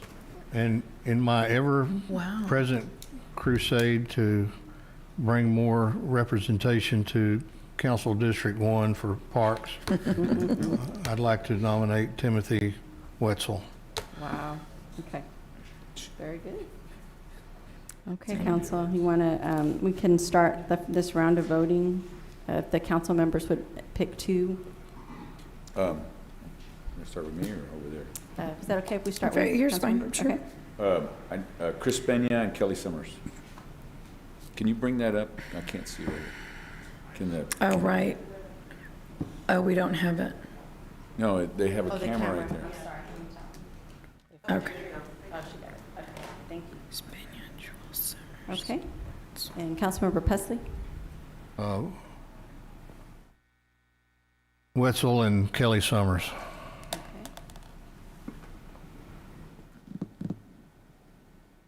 Okay, and then Councilmember Martinez? Conchola.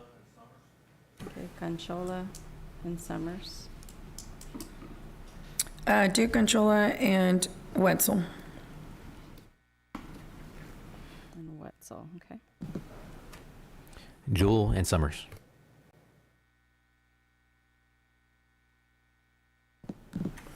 Canchola and Bloomquist.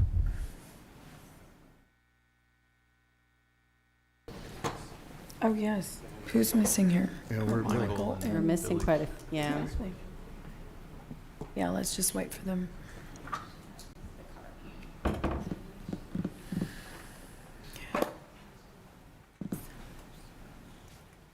Summers. You got two. Conchola. So Summers and Conchola? Yeah, Conchola's one that's been here for a while, right? Lived in the city for a while. You guys stay in. Conchola. Okay. You get two. Okay. That's it, right? That's everybody? That's, yeah. I mean, we've got, Wessel. mm-hmm. Oh, Billy has one more. Thank you, Mona. Wetzel, okay. So you got two. But we've got. So we have the two. Conchola and Summers. Okay. We So have a Conchola majority. and Summers. Yes, ma'am. Thank Okay. you very much.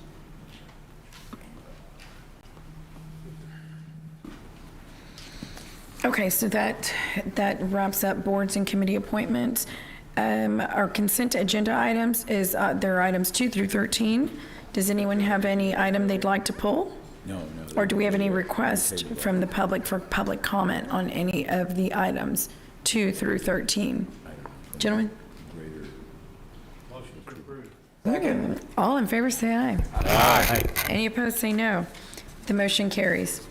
Mayor, can I just highlight that we just approved the agreement with the Parker Pool in the county. I know that there was a lot of requests for that last week, so the Commissioners Court's going to have it on their agenda as well. Okay. The city would pay $18,250 to the Parker Pool nonprofit group, but we do ask that we work with them over this next year to see about the business model. They may want to look at maybe reinstituting fees for admission as an option, but just want to point that out for the record.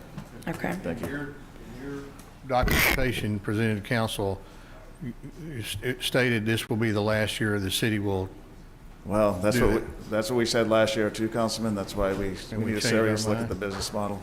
Yes, sir. Yeah. Yeah. Okay. Right. Okay, thank you, Peter. Let's see here.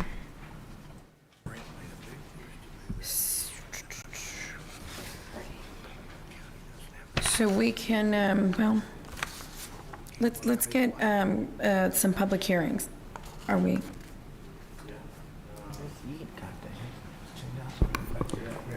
Here, Mayor, on item 15, I'd like to table that until next week. I think there's some Okay. clarification that's required for the developer and city staff.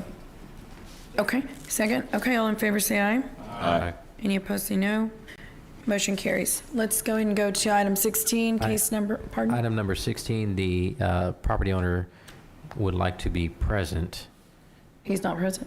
not at the moment. When is he going to be present? Do we know? Yeah. He was here earlier. He may have had to take care of something. Okay, does someone want to reach out to the property? I can reach out to him. Why don't you go? Snatch the sheep from the jaws of victory. Oh, right, I know. Okay, well, we're going to move on to item number 17 then. An ordinance ordering a general election to be held on November the 8th of 2022 in the city of Corpus Christi for the election of mayor and 8 council members. Okay, we have a motion and a second. All in favor say aye. Aye. Any opposed say no. The motion carries. Okay, then what we'll do is we will go ahead and break for lunch. And if you can reach out. Lunch? Pardon? Do number 16 after lunch? Yes, where's You can knock 16? that out. That's the one that. Oh, that's the one that he's not here, you said, and he would like to be here? Yeah, we'll do it right after lunch, yes. Okay, all right, we will reconvene. Mayor, we have an executive session, ma'am. Oh. Sure do. Okay. Where is the, Okay, so executive session pursuant to Texas Government Code 551.071. Okay, we'll be back.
By the way, Yokosuka is one of our sister cities. Yokosuka, Japan is one of our sister cities. Yokosuka.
If you have information, dollar amounts will be getting to other.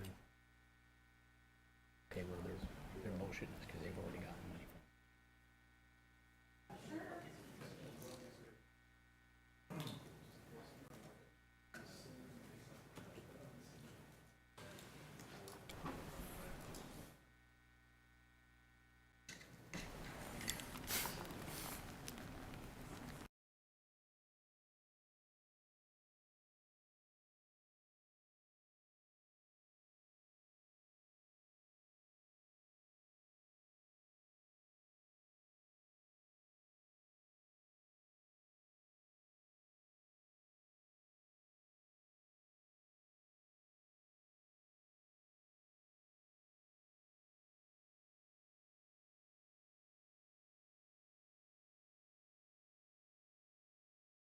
I was on the email.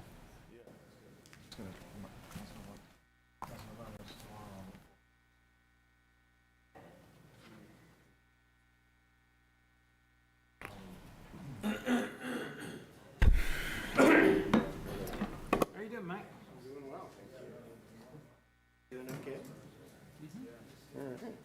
okay? Okay, we'll reconvene our meeting and start with item number 16, which is case number 0522-01, Corpus Note Acquisitions LLC in District 2. Mr. Raymond.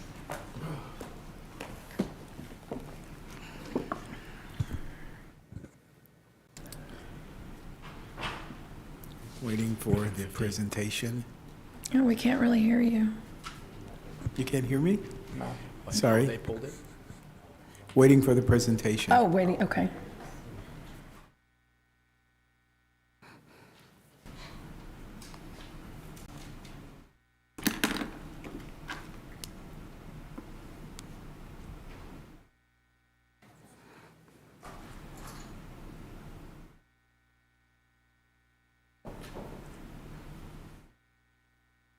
Great. Good afternoon, Mayor and Council. The case before you is to rezone the property located at 3241 Reed Drive from RM1 Multifamily 1 District to ON Neighborhood Office District. The applicant is Corpus Note Acquisitions. The purpose of this rezoning request is to allow for the construction of a medical office building. The subject property is part of the Southeast Area Development Plan. The plan and the future land use map designates this area as high-density residential. Rezoning, if approved, would require a warrant amendment to the future land use map. To the north of this subject property are vacant lots zoned CG2. To the south are medium-density residential and vacant lots zoned RM1. To the east are professional office and commercial lots zoned ON. And to the west are medium-density residential lots and some vacant lots zoned RM1. The property totals .61 acres in size, and it is platted. 22 notices were mailed out within a 200-foot notification area. 0 were returned in opposition, 0 were returned in favor. Although the proposed rezoning is inconsistent with the future land use map, it is generally consistent with many of the broader elements of the comprehensive plan. The future land use map proposes high-density residential. However, the adjacent land use includes multifamily and professional office. The Southeast Area Development Plan proposes placing low-density activities such as professional office structures next to residential uses.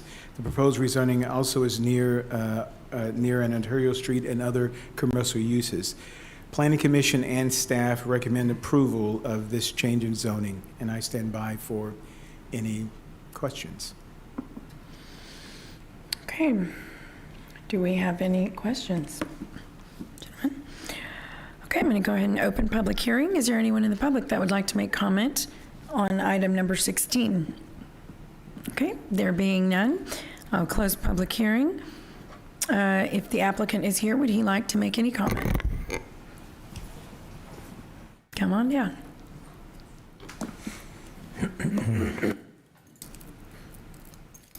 Hi, I'm Bill Helcher, the CEO of the Coast Spring Wellness Foundation, a local community health center.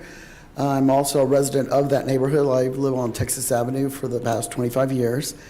And we are in the process of purchasing the triangular piece of property and the other one, the empty lot behind it.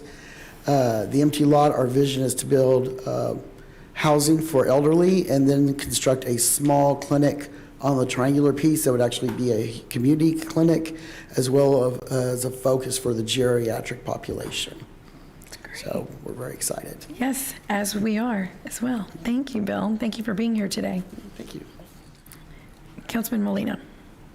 Well, thank you, Mayor. You know, this property, I had a chance to review the plan with Bill, the director there at the Wellness Center. And thinking back to what this property was, if you all remember, there was an old apartment complex building that was set on that piece of property, which was a source of blight for that neighborhood, and there was some issues there. And so since it has been torn down, it's been torn down for several years now,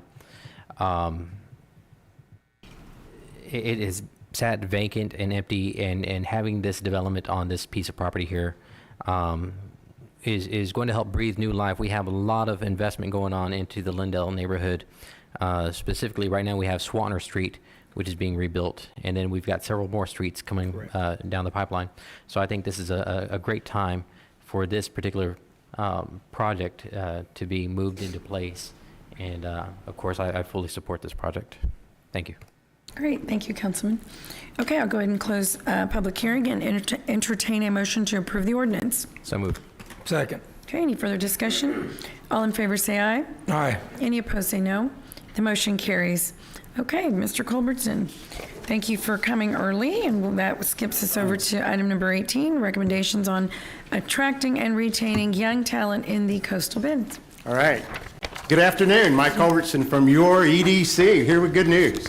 The EDC's been working a long time on workforce, and not only workforce training, although that's all you hear, on how to get people down here, how to keep people here. One of the things you may not know is we actually produced a film, a short 15-minute video highlighting all of the things we did. We actually did it about 5 years ago. About last year, as a matter of fact, the board and staff got together, and one of the things is how can we do this better? And we were directed, and we retained Place and Main with John Borgstrom, and you'll hear from him in a second. And they came in, and I'll let him go through the stuff, but these are the things that we as a community can do to help things. And also, I think it helps you talk about why you're doing things. For example, the Staples Corridor. You're talking about it, and city staff has figured it, and they sent out a plan. But you will find out, I don't know if John will cover it, but 18 to 34-year-olds, they are looking at that corridor. I mean, so this, if anything, helps you with data to show that, you're going in the right direction, and we appreciate it. So I'd like to introduce John Borgstrom with Place in Maine. Good afternoon, Council. Afternoon.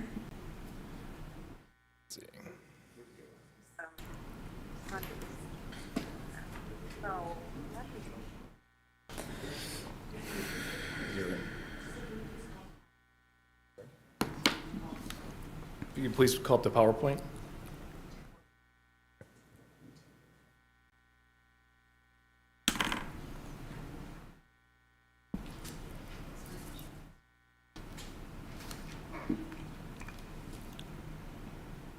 While we're working on that, I'll introduce myself briefly. My name is Joe Borgstrom, and I'm a principal of Place and Main Advisors. We are based in East Lansing, Michigan.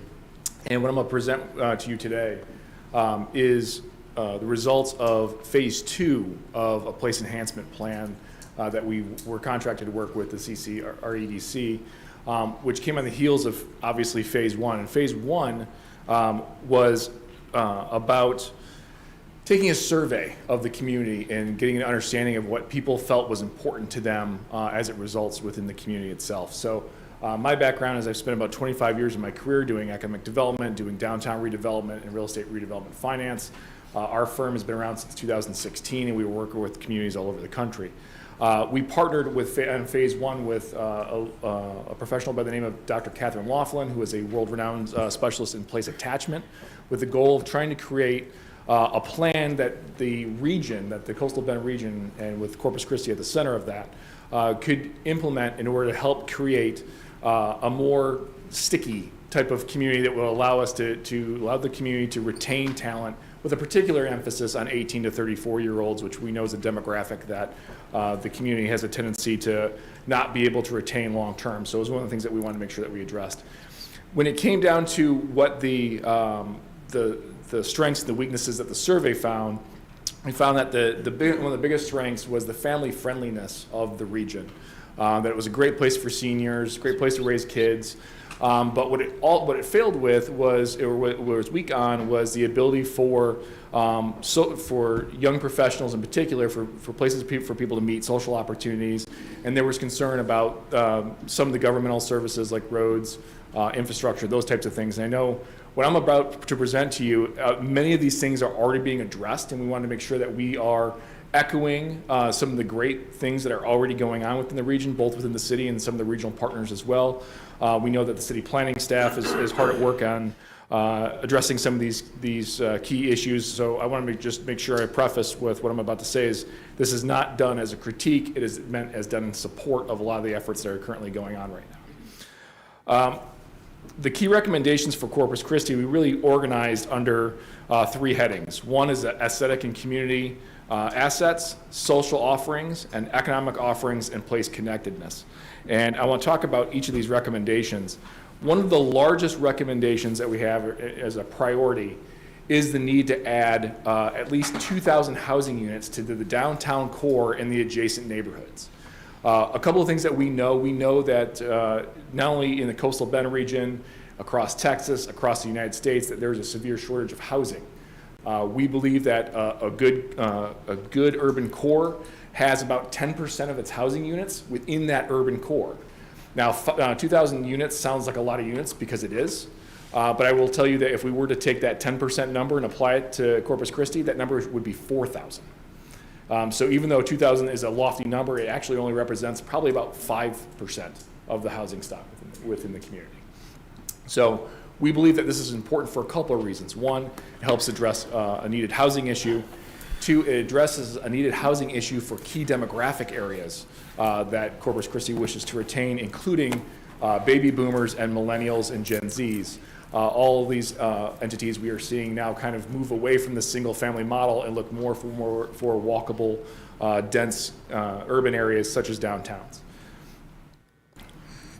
The additional benefit of adding 2,000 units to the downtown is often we hear, and we heard this here in Corpus Christi, which was, why isn't there more retail? Why aren't there more restaurants? Why isn't downtown in better shape? In the downtown redevelopment field, we have a phrase, it's retail follows rooftops. If you want to have more retail, you have to have rooftops. And this is not to say that the efforts that are going on right now between the city and the Downtown Management Board, we think are right on track with what you should be doing. Good. But we want to echo that support of those efforts. Another area that we think is important is to make best use of the huge asset that the city has in the 26.2 miles of publicly owned waterfront. No other community in the country that I'm aware of has that much public resource on the waterfront. We think that's a phenomenal asset. One of the ways that we would love to see the community address this is to be able to leverage this space to assist small businesses in terms of helping to activate the waterfront. Activation, and my apologies for being a little wonky in a planary term, but activation is basically how do we get more people there interacting within that space? How do we get people enjoying that space? And I gave a couple of examples here. This is a prototype of a fold-out trailer that can be folded out into a bar, kind of a rolling out bar. Unfortunately, this is a static PDF, so you can't see the GIF that goes along with that. But one of the realizations is because of that waterfront space, we do have to be aware of floodplain issues. We have to be aware of things that when there are hurricanes or other high water events, that these have to be semi-permanent structures. So trailers work, food trucks work, things like shipping containers. If you're seeing a lot of that, that's been super popular over the last 5 years, where this can essentially act as pop-up retail in these spaces, which will allow for local entrepreneurs to benefit from these locations, as well as providing more life and energy to these particular areas. In addition to the downtown, we really want to promote integration of the neighborhood node development. Again, getting into a little bit of planary terms here. But this idea, as the city grows in the number of residential structures and the number of single family homes, and I'll point specifically probably to the south side, is the way that the development pattern is working here within the city is that we're building residential, building residential, building residential. And when people when they come home, they've got to drive in their car, they drive to their house, they pull in the garage. And if they want to go somewhere for a drink or for dinner, they've got to get back in their car and then drive to somewhere nearby. The idea is that to be able to promote walkable places. Again, when we talk about boomers and we talk about millennials and Gen Zs, and I'm a Gen Xer, so we're always left out. We're the Jan Brady of generations.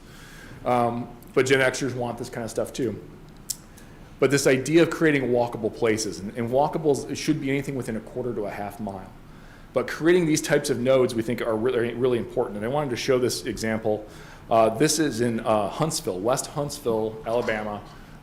This is the Providence neighborhood. This center is not quite 10 years old, but it's an opportunity that they've created that is a mixed-use urban development style of city center type of project, which is surrounded by new urbanist development, which is all about density and creating more walkability. So we're seeing this happen in successful places, and we would recommend the city considering these types of developments as well. Again, one of the things I was really impressed about when we initially did our due diligence with the city was the amount of advanced planning that's already occurring. And so when we look at those plans for the south side, it talks about nodal development. It hasn't quite occurred yet, but that kind of planning is already in place. It's just we want to make sure that those continue to move forward and to execute. Continuing on, the idea around more public art. We think downtown has done a fantastic job, and the Downtown Management Board has done a fantastic job partnering with local arts organizations to create more opportunities for public art.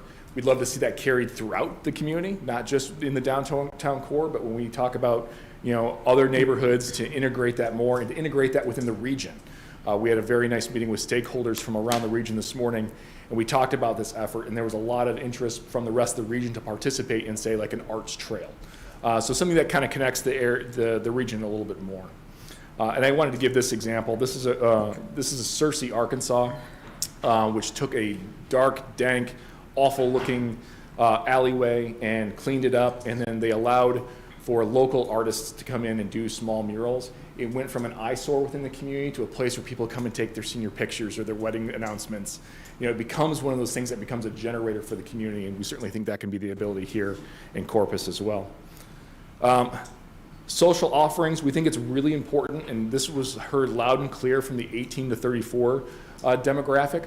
One of the challenges that younger millennials and now older Gen Zs, including as well as older millennials, they're having a hard time participating in the real estate market. They want to benefit from the rise in equity investments that we're seeing in real estate. But to be able to, for the city to explore the idea of doing home ownership assistance, this could be utilized using community development block grant funds or other potential funds for those types of programs. But to be able to help with things like down payment assistance, to be able to help young residents and income qualified residents to be able to become homeowners. We think that's really important. When we talk about that 18 to 34-year-old demographic, one of the challenges is when they continuously rent, there is no ties there. If they become property owners, they become roots there. And so we want to help this 18 to 34-year-old demographic lay down some roots. Two other really important projects, obviously, are what's going on with Del Mar College on the Southside's campus, and as well as TAMU CC's expansion into downtown, making sure that higher ed in these expansions are important to make sure that there are opportunities for continuing education for, again, that 18 to 34, and then the Gen Xers, as well as part of that is looking at trailing spouses and just the need for continuing education from a professional standpoint.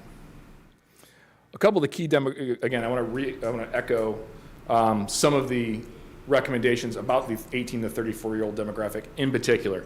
Everything that I've talked about already is something that would benefit all generations that are here in the region. But in particular, that 18 to 34 demographic is looking at things like professional development efforts, home ownership assistance programs, creating more walkable communities, a diversity of the housing stock. A lot of times, and I think this is the case here in Corpus, is your choices are single family or an apartment, and there's not a whole lot in between as far as inventory goes. In a lot of different communities, there's probably about 20 different housing types that fit between those two things. It's called the missing middle. In the planning world, we talk about things like duplexes and triplexes and quadplexes. These are opportunities for young property owners to be able to have an owner-occupied dwelling, but also be able to rent and build wealth at that local level. So when we think about those things that we use, when we talk about bootstrapping entrepreneurs, we talk about creating wealth, home equity is one of the first places that people go to be able to draw on that type of resource to be able to do things like launch their own small businesses. So making sure that those are out there is an important part as well. And here's just a brief, in front of you, you should have a chart of just some of the brief recommendations. I only covered about 5 or 6 right now. I believe we have about 20 for the city itself, and we've gone through, as you can see from this chart and the charts in front of you, where we talk about the priority, the potential timetable, what we estimate essentially kind of the cost range to be, the level of difficulty, and who some of those responsible entities should be. There are other topics on here that I think are important, and I want to make sure I hit. Developer education. I know the city planning staff, I want to say it was Ms. Costanza, has done a developer boot camp, which I think is a fantastic step forward to be able to help local residents understand what it would take to become a real estate developer themselves and on a small scale. But again, there are a number of projects that are being taken on throughout the city that I think are very beneficial, and we just wanted to make sure that we echoed the support for a lot of these and make sure that they're called out as a way, because this really ties place and the need for place to economic development. So this is about helping create a community that talent wants to be a part of. And again, you can see there's a number of anything from small scale types of projects to larger scale. And again, it's just the idea that we're trying to address things that address place, that create stronger places that people want to live. With that, I'll entertain any questions that the council might have. Okay, Councilman Hunter. Thank you. I want to applaud you. You're the first person I think I've ever heard, and I've been here for a long time. First person I've ever heard come up here and say do stuff on the beachfront. Everyone's always talked about that since I was a little kid. We've always wondered, why does every other city on this planet have stuff on its beachfront and we don't? And I have never understood why. We brought it up a bunch of times. I know Peter's had a lot of things to tackle because of a lot of neglect issues down here, but that's something that I think his team should probably approach because that's just easy, low-hanging fruit. Thank you for bringing that up. Very good job. Thank you, Councilman. Now I'm gonna go to the negatives. All right. I appreciate you softening me up with that one. Right? Like I said, I've been here a long time. Yes, sir. That's right. No one ever talks about technology. It is the #1 industry on this planet, and it has been for 2 years. It has the most jobs on this planet. It has the most degrees, or upcoming, or whatever, sprouting degrees, more degrees being created in that field. But we never talk about it down here. I'm kind of getting sick and tired of it, to be honest with you. I mean, we have so many damn economic development groups down here, and no one's talking about who in here is under 34, who's under 35 years old? Please raise your hand. At heart. All the women need to raise their hand. So I'm going to keep my hand out before they drink water. I don't be mistaken. Is that doggy ears or? Right? We are the people that need to be probably giving that information, and we have been trying. And I can tell you right now, tech is definitely the way to go. If y'all want to get and retain people down here, let me give you, A&M Corpus Christi and Del Mar have been trying. And you just announced on Del Mar, sir. I'm not focusing on you. I think you did do a good job. But we have a lot of people in this room that have a lot of influence here. Del Mar, IT degree, computer science degree, aviation, architecture, communication. Communication falls under IT nowadays. It doesn't fall under anything else. Does people even have phones in their houses anymore? No, and that's probably still IT. I do.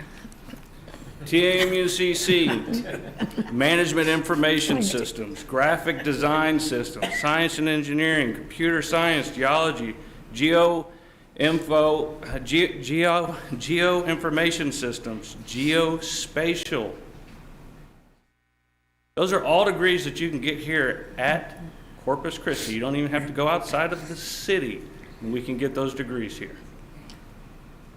Do you know how many of those students stay here in town? 2%. 2%, because there's no jobs available for them.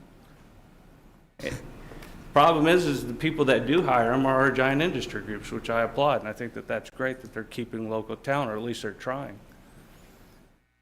But I think that we need to focus that. We have an IT guy directly to my left, and I'm sure agrees with a lot of these things. He's been doing it since before Apples were personal computers in your homes. So I don't disagree with your observations on technology. That's all I got. But I will say, I think that is certainly a disruptor. The other disruptor has been COVID. And what I mean by that is from a real estate perspective, the industry accepted numbers that we're hearing right now is that 25% of the jobs that went remote during the pandemic will not be going back to the office. So what we're going to see is probably a decrease in office demand.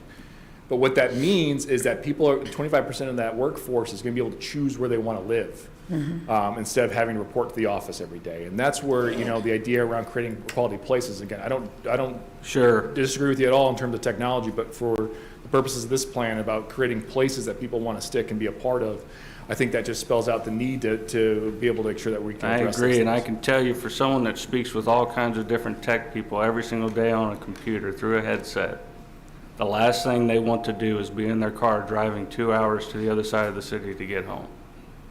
They want to be able to get to their computer at home, to get to their computer at work. So, just throwing that out there. Thank you, sir. Councilman Molina. Thank you, Mayor. You know, Peter, especially here recently, I've spoken to you about activating our bayfront parks, specifically Swantner Park. I think there's a lot of room there and a lot of opportunity there for us to put together some type of amenity, and I'm glad you touched on that. Thank you for that. In your line of work and your experience, what types of amenities have you seen or noticed in other cities along their bayfront parks? Honestly, you know, the lower cost, what they call faster, quicker, cheaper is the terminology that's used a lot. Where you can deploy, you know, under a couple of $1,000s, deploy Adirondack chairs as an example that are movable that you can start to use to activate some of those things. Because of the waterfront that you have, and because of some of the existing assets that you have, like the marina, I don't know if there's any big infrastructure necessarily that's needed with that waterfront, but just making sure that it's activated and used more often. And I will say, I want to compliment the city manager and his staff, who were incredibly helpful, and we had conversations with them about this as we were formulating this plan. So again, thank you, I appreciate that. So I would say it doesn't have to be big, expensive infrastructure, because I think you've already done the hard stuff. Land acquisition is usually a big issue. You can run a marathon on your waterfront, which I think is incredible.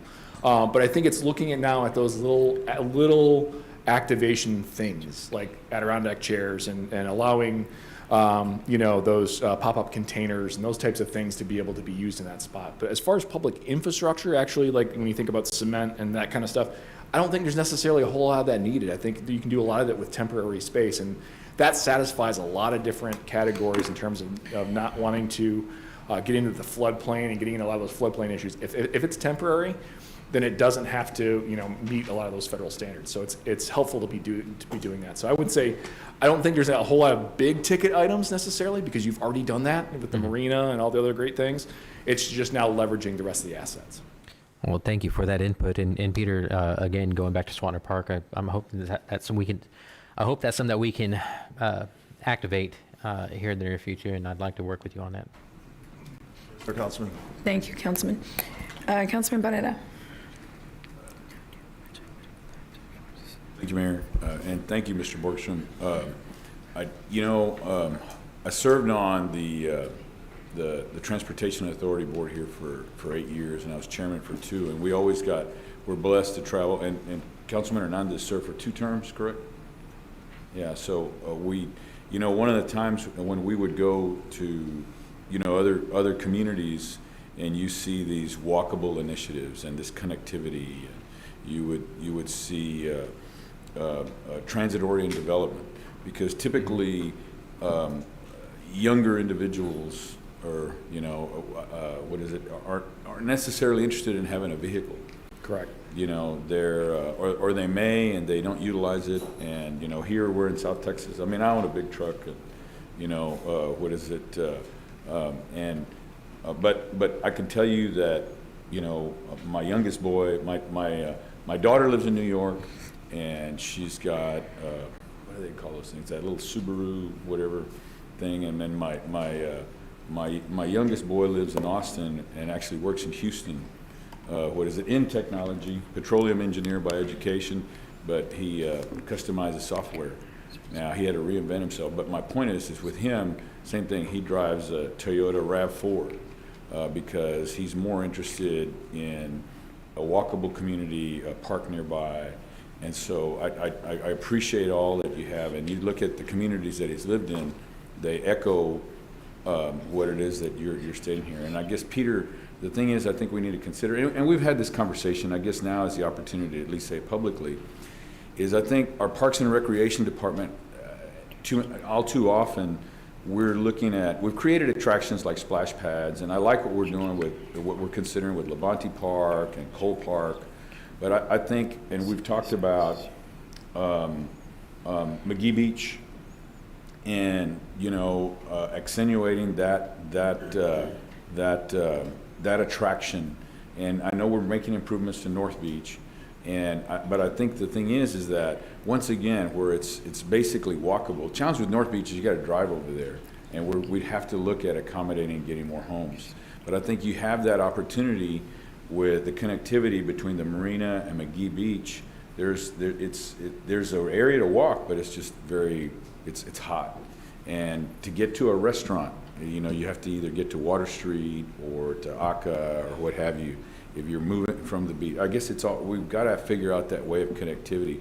Having a gateway to the T-heads, you know, I think those are some things. And the reason I say I involve parks is because, you know, we've talked about the permit process. If we have a vendor that wants to get a permit to either, you know, provide, you know, our deal has been the beach umbrellas or the jet skis. And what happens is that they only get to make that, the system with which we've had, it's been you apply for a permit 2 months before summer. So for an individual to want to invest in the type of infrastructure that you've talked about, to be able to have a pop-up or to be able to have that, then we need to have a more conducive system. And I'm not talking about, I know I've said it before, I said it yesterday, we turn a simple math into a calculus problem. And I think in this presentation it said it doesn't take a whole lot, but I think just some creativity, and I think we need to look for that in our Parks Department, because they're reviewing those resources, and they're out there, and those guys work hard. The whole team works hard, every one of those. I mean, anytime we've had a splash pad or something to put together, they really hustle to be able to put that amenity together. But I think the metaphor you've heard me use is to create a Walt Disney experience with the funds with which we have available, and to look at it from that perspective, so that way it's walkable, it's enticing, and it's friendly to a business owner. And so I think that's echoing of what it is that you're saying, because there's been times that we just make it too complicated. Right. And you know, for somebody to do business, if they want to try and have an amenity or something that they're going to have on the beach, then we got to go through a permit process. And then we go through the permit process, and it's kind of antiquated. And then we kind of can't make a decision. And then, you know, and then also sometimes we don't have standards because we have other vendors that we don't even go see. You know, that's one thing that I want to encourage, that I would ask that our Parks Department go and get to meet your vendors and see what works and see what's not working.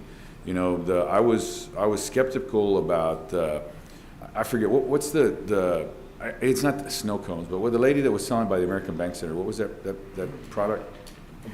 I can never say it right, but the Maganados? Oh, yeah, okay, Yeah, so, right. so I was worried that if we weren't checking up on her and checking to see how business was going and what have you, that she might not make it. And I understand that she did, but I think that's the thing. We need to really be conscientious of what's working, what's not working. And if, let's say, for example, somebody's operating at a standard that is not to the individuals that we want to entice, you know, if they're just, I know, obviously, you know, I know the beach umbrella thing, but if we've got somebody that we give a permit to and they're going to just Academy and getting canopies, well, that's not an attraction, you know. So I just challenge us to look at this and recognize how can we fit it all together so we can have attractions that people want to gravitate to. So anyway, And Councilman, I agree, and Peter, that goes in line. I mean, it's really a great point to what we found on the seawall a few weeks ago. You know, we've got to have someone monitoring, because there was a guy on the seawall who was just going at it with this electric guitar, and it was plugged into the hood of his car, and I thought, that can't be one of our contracted people, and it wasn't. And so we've got to make sure that we have, you know, the right, pardon? The right fit, yeah, right, exactly. And that just takes some oversight. But yeah, I agree with your comments, and I appreciate them, Councilman. And I want to echo the need for standards, and you know, and certainly, yeah, plugging an electric guitar into a car probably not the best idea. Yeah, no. But I would recommend, when we talk about activation in public space, that it be an iterative process, which means try it, and if it doesn't work, quit doing it, and if it does work, then keep doing it. I mean, there's a level there that can be achieved, and I think so many times within the municipal world we think of, you know, if we're going to do this, this is the way it's always going to be from here on out. And I think that. And again, I'm not saying this has not been the experience that I've had with the city staff here, But I'm saying that typically you see within local government culture where that's the issue. And I don't think that, I think that's something that the city should continue to work forward. And again, I don't see that coming from your city staff from a negative standpoint. I think they are entrepreneurial, and I think, continuing to support that is important. Well, I think they work hard, like I said earlier. Absolutely. They're busting their butts, and, I mean, they work really hard. And I think sometimes you just get into a status quo that you forget about the creativity aspect. And we're blessed with Alyssa, that she's always animated. She's always looking at it. She's always exploring other communities. And I think that's the thing that we need to have, that not necessarily with our DMD, but also in our Parks Department. And then to recognize too, I think, who was the snow cone guy who was always parking on the sidewalk and we had to get him to stop? Yeah. Right, and he's down on the T-head at this point. Yeah. Snow cone man. But what I'm saying is that they get to a point and then it spills all on the sidewalk, and then they've got a generator going on. It's making a lot of noise. Right. It's just, he's trying to make a living, obviously, or make some money, but we got to have a certain standard. And Right. we're not trying to scare them away, but we want to say, okay, in order for us to get to A, B, and C, and I think this just complements it. Right. So, anyway, thank you. Okay. Councilman Hernandez. Hopefully I can get the 20 minutes of Roland got. Was it 20 minutes? Yeah, it was 20 I minutes. tell each of you. All right, I'm not in that age range of the under 35 years old, but I have a son that just graduated college and decided not to come back. The reason he decided to come back wasn't for the reasons you stated. He got offered more money somewhere else. Right. And I think it may be just an excuse to go somewhere else too, not to be around mom and dad, right? But in terms of the rooftops downtown, I mean, we've got several there. We've got a lot of that are in progress. The 600 building, yeah. I believe, Gulf's, was it Sea Gulf or Gulf Spray or whatever it is, and then the Princess Apartments, and there's a lot of things going on down there that we're trying to get those rooftops down there. And you're right, you can't, if people aren't there, nobody's going to put any retail there. So I think we're in that process, and we have the horse out there. We just got to wait for the cart, right? Absolutely. Yeah. And I guess in looking at other areas, like for example, City Center in Sugar Land, where they have City Hall and then they have the retail and then the mixed use around it, restaurants, or the Domain in Austin, where you have something similar. But I just don't know if we have anybody willing to take that chance to do that. And I think part of that, Councilman, is that it's going to be a couple of things. One is kind of marketing itself, and I think one of the things that we've outlined is I didn't bring it up during the presentation, but the education of developers about the opportunity. Well, I mean, even if we do have something like, for example, we had I think Barisi Village over in the old Farrell Golf Course, and we have done really not a whole lot to support them. I mean, I think in trying to get this thing is we need to either support them or not, right? Do we support the development or not? And there's I like some of the things you have here, and some things I don't like. I don't like the property registration thing for downtown. But I think there's a lot of things in process. I think it just takes time.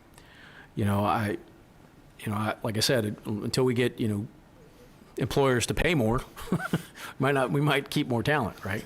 Well, and sometimes quality of life has an impact in terms of pay. Where I'm from in Michigan, there's a town called Traverse City, which is pretty well known as a tourist destination. And they pay a little bit less than they do in the rest of the state. And the tongue-in-cheek remark is that the view of the bay is half the pay. But people are willing to trade that for the quality of life that they get there. And, if there's only so much that the public sector can do in order to try to Right. encourage the private sector to match those wages, but there's nothing that stops you guys from creating a quality place that people would be willing to sacrifice pay for in order to live there because of the quality of life. So what kind of incentives do you recommend? Oh, let's see. In terms of housing incentive, like incentives for developers? Whatever or- incentives to develop whatever we need to do in downtown spaces or mixed-use places that are outside downtown but are in a core area. So there's a couple of them. I think the current incentive program that Downtown Management Board has, the $20,000 per unit, I think that is a great incentive. I talked to Alyssa earlier. I know there's some discussion about the potential of needing to increase that, and I will tell you that we have seen that challenge across the board in every community that we worked in between the cost of construction and the current lease rates in a lot of communities. So I don't doubt that that's an issue. So certainly people think about the idea of cash infusion in that way, but you could also have other more creative ways to look at, say, parking minimums in order to maximize square footage for a mixed-use type of development. So, you know, I think we did that for the Princess Apartments because they didn't have enough parking. Right. But to be able to put that out and to say, all right, in this neighborhood, we're going to not require, say, and I don't know what your parking minimum is off the top of my head, but let's just say 2 cars per residential unit, which seems to be pretty standard in a lot of communities. If it's going to be a part of a mixed use and part of a walkable neighborhood, and you're going to, you know, create places for people to park their bikes, and it's going to be walkable, connected to the rest of the neighborhood, then we'll lower that to 1 or 1.5. Like that creates an incentive then to allow the developer to use more of that footprint of that parcel for revenue generation than it would be for parking, because parking doesn't generate revenue for developers. So it'd be one of those ways that would be kind of an indirect incentive as part of that. Okay, thank you. Councilman Lerma, and then Pesley, and then we will start our new meeting, and then come back to our council meeting. Thank you, sir. Thank you, Mayor. I just want to say thank you for the information that you've given us. This information basically tells me that we are moving in the right direction. Absolutely. Especially in the downtown area, the North Beach area, South Side area. You know, all it does, it just solidifies that this council is moving in the right direction with the city manager and his staff. Absolutely. You know, because we wonder if we are. You know, a lot of times we don't get a lot of the public up here and talking to us, but when we have a firm that goes back and does data reports like what you're presenting to us, makes us feel, wow, we are moving the right way. We have to make some tweaks, sure. Oh, you know, I love the mobility business type of concept that you brought up. You know, I have North Beach, I have McGee Beach that's in my district, and that sounds just great to me. Matter of fact, I think City Manager Peter and I were talking about some small businesses coming up on the North Beach, on the beach front there, you know, pop up with some tables and umbrellas that they can seek out for shade. But this brings a total different vision of popping up a business that they can just move it if they have to because of emergencies, that type of thing, flooding or whatever. It's better than a permanent structure, you know. But at North Beach, it's going to be difficult for us to build homes. It's not an area that we need to build homes. It's an area that we need to build condos, to where it brings people there. It's a tourist area. You know, downtown, we're not going to get homes. We're going to get apartment complexes, condos, because we've got great views of the bay. Right. You know, we just have to find those investors that are willing to invest that way. But you're right. Without having the foot traffic, I can't ask for more restaurants. I can't ask for retail spots to open up. I can't ask for a grocery store to open up to be able, the people there downtown don't have to go to the nearest grocery store, you know, to buy their groceries. They can buy one there in downtown. We're working on it. The downtown management personnel are doing a great job. I meet with them on every 2 weeks, and I get the updates of what we're doing. Alyssa and her team are doing a fabulous job in conjunction with the data you're giving us. Wow, we should hopefully be there, you know, hopefully within the next 5 to 6 years, we should see some major improvements here in the downtown North Beach corridor areas. So thank you very much for this report. Thank you, Councilman. Again, I want to echo that, you know, I've been really impressed with the city staff and the downtown management board and everyone that we've worked with here. Again, I agree that I think everything's on the right path. You know, this was just intended to be able to help kind of nudge farther down the path. Great, thank you. Councilman Pesley. Yeah, great information. I really enjoyed your report, and this document you attached with it is good information as well. I'm going to go back to my 2 favorite subjects, and that is I've always been extremely disappointed that we only have really 2 restaurants located on our T-heads. To me, we ought to have 9. You know, it just seems to me like a really huge resource that we don't take advantage of here in this city. And so the mayor has implemented this downtown beautification and beautification of our T-heads. We've got a $20 million project going on to help that. So I'm hoping with this new economic council that we have voted to put in place this next year and provide some funding to get it off the ground, that we can help provide some incentives, because the EDC, Mike, I know you guys are involved in the big projects, and we need something that can focus on the little guys, that help them and provide economic incentives for them to come in here, restaurants or like the things that you're talking about.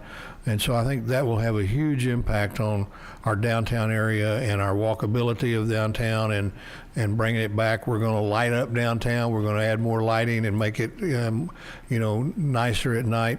And then the last thing I'll mention is I've been a big proponent of the city improving its code enforcement here in Corpus Christi. It just drives me crazy when I drive around town and I see things that I know are code violations, and so Peter has done a great job at sort of putting that back in place. But as you mentioned a while ago, it's very important that when young people come into the city, that it's something that is pleasing to the eye and has some aesthetics that they're used to seeing in other big cities. So as Peter reminds us all the time, we are a big city now. We're the 7th largest city in the state of Texas, and we need to start acting like it. So anyway, that's all I have. Thank you very much for your information. All right, we do want to ensure that you know that this isn't a criticism. This is right. We took where we are and how we can make this a better place to keep and retain people and make it more attractive to them. And that list you have, we just gave you the ones with the city. Don't think that you have all of them, but they're supporting people in there and use them. So I'm sorry, Mayor. Oh, no, thank you. Yeah. And that's perfect. And you said it a minute ago. We're on the right track. And our downtown management district is on the right track. And our city staff is on, because all of this is a team effort. So that's what we need to know. And as long as you are the professional saying that, then you've given us this. This is saying, here's a multitude of things that now we need to take and move forward with the proper entities and make things happen. We have the leadership. So thank you for that. We appreciate your time, the presentation. Alyssa, thank you. Thank you for being here, your team, and of course our staff. Thank you. Thank you, Mayor. Appreciate Yes, sir. Thank you. So now we're going to go ahead and recess our meeting, correct? Do you want to go ahead and take care of that executive session? Oh, item goodness, first, yes. Mayor? I think we have a motion. Who was Yes, going Mark, to? executive session 19. Go ahead. Yes. She has to announce it. We have a motion. This is over our executive session. We have an item that we have a motion on. Go ahead, sir. Mayor, I would move to authorize the city manager or designee to execute an amendment to the city's professional services agreement for attorney services with McKibben, Martinez, Jarvis, and Wood, LLP, for representation of the city and Salinas Construction Technologies Limited and Salinas and Sons Incorporated versus the city of Corpus Christi, to increase the maximum amount of said contract by $90,000. Okay, do we have a second? Second. Okay, any further discussion? All in favor say aye. Aye. Any opposed say no. The motion carries. So now we will go ahead and recess our council meeting.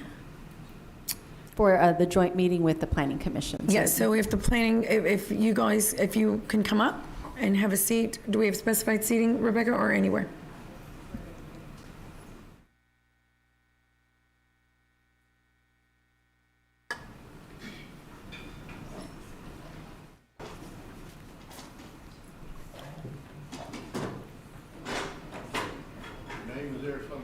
Sheldon, yeah.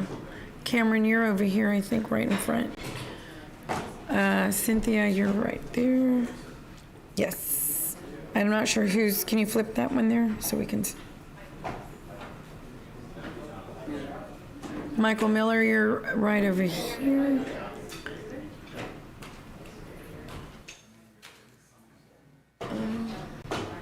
Mike, and yes. Well, okay. Good job, you eat on the corner.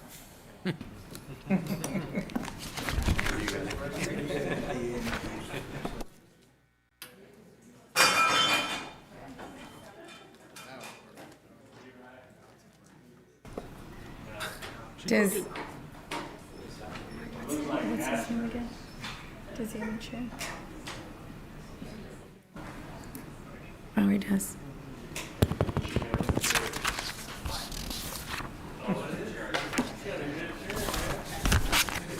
looks like. 1, 2. So where is, so Ben, Rebecca, that one says Ben. Oh, do we not have one?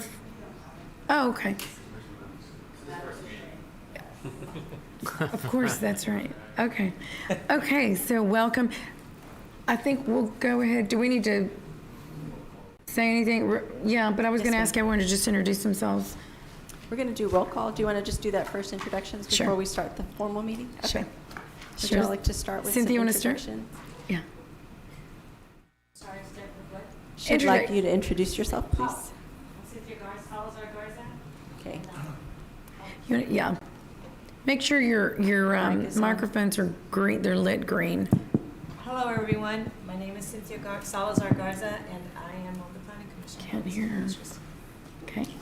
Michael Miller, Planning Commissioner. Cameron Zarguni, Planning Commission. Sheldon Schrader, Planning Commissioner. Javier Gonzalez, Planning Commission. Mike Munoz, Planning Commission. Brian Mandel, Planning Commission. Javi Motagi, Planning Commission. Okay, great. Great, thank you. Can that serve as roll? They're all here. Yeah. Okay. It's a new meeting. Sure. So Mayor Paulette Oaxaca. Present.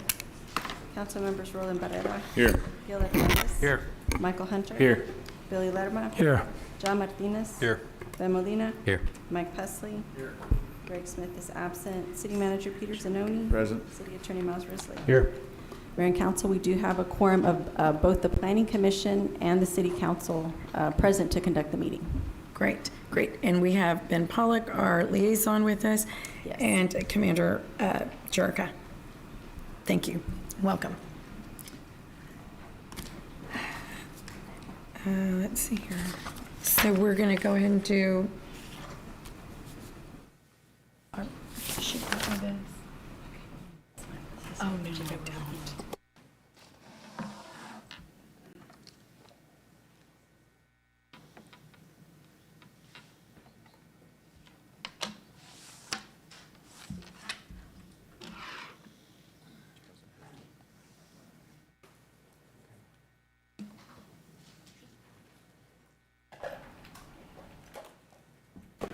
Okay, so City Council will now conduct a joint meeting with the Planning Commission at approximately 3:12 p.m. to hold a public hearing and consider an ordinance amending the Unified Development Code, or UDC, and corresponding UDC zoning map to adopt military compatibility area overlay districts for the areas of and surrounding Truax Field at Naval Air Station, Corpus Christi, Naval Auxiliary Landing Field, Cabinus, and Naval Auxiliary Landing Field, Waldron, to make land use compatible with Naval Air Station, Corpus Christi's military mission. So with that, we'll go ahead and start with public comment. Staff presentation, Mayor, I'm sorry. Okay, sorry. Mr. Raymond. Yes, ma'am. Waiting for the screen to come up, presentation.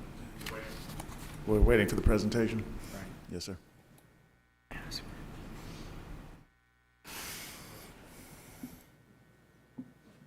Right. Oh, excuse me. I think they heard.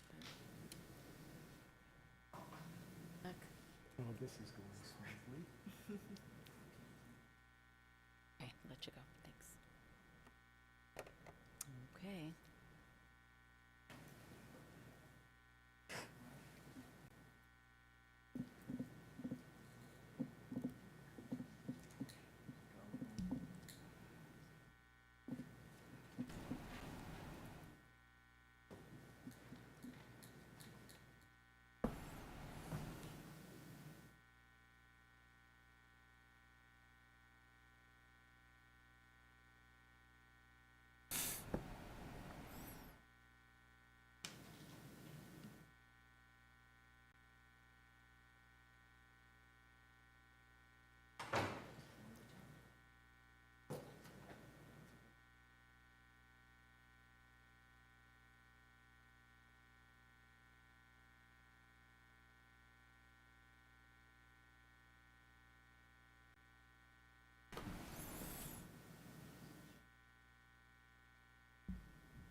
Right. There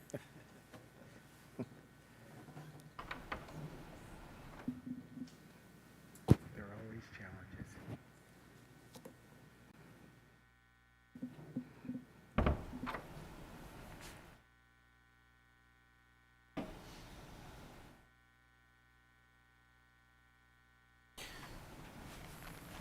Get some background.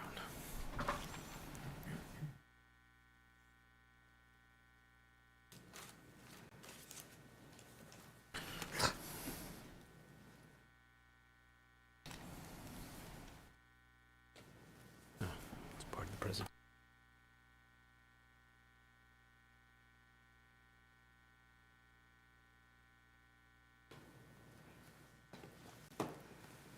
I apologize for the delay. Hopefully, it'll be loaded soon.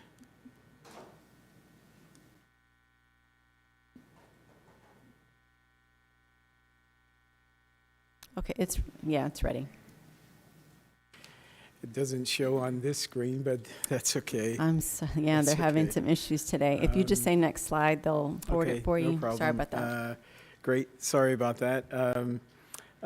Good afternoon, Mayor, Council, and Commissioners. Thank you for participating in today's joint meeting. This item is to present and to do a presentation and have a public hearing regarding the creation of a Military Compatibility Area Overlay District, MCAOD, which would be enacted through an amendment to the UDC and subsequent multiple parcel rezonings. Next slide, please. What you see on the slide, the following are the procedures that will be followed as part of today's joint meeting of the Planning Commission and City Council. Next slide, please. Air Installation Compatibility Use Zones, or ACUs, is a program that began in 1973 as a means for the Department of Defense to investigate compatible land uses in proximity to military installations. The first ACU study in Corpus Christi was conducted in 1980 and addressed the installations known as Naval Air Station Corpus Christi, Cabinets Field, and Waldron Field. An area-wide rezoning of Flower Bluff occurred in 1983 as part of an updated Flower Bluff Area Development Plan, which incorporated the goals of the ACUs. In recent decades, additional ACU studies were conducted and were based on upgrades to aircraft, advancements in technology, and changing flight patterns of aviation trainees.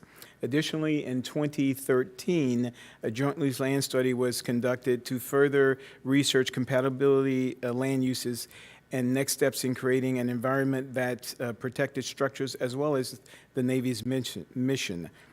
One of those steps was to integrate the ACU's guidelines into the Unified Development Code, the UDC, as a tool to evaluate rezoning requests and may also rezoning requests with properties that are adjacent or in and around ACU's areas. Next slide, please. Okay, great. What does the Military Compatibility Area Overlay District do? The purpose of this overlay is to not only protect the Navy's mission, but also protect the environment of those living and working within specific areas surrounding military installations. The area covered with the MCAOD will be designed to specifically require land use, noise, lighting, and vertical obstructions.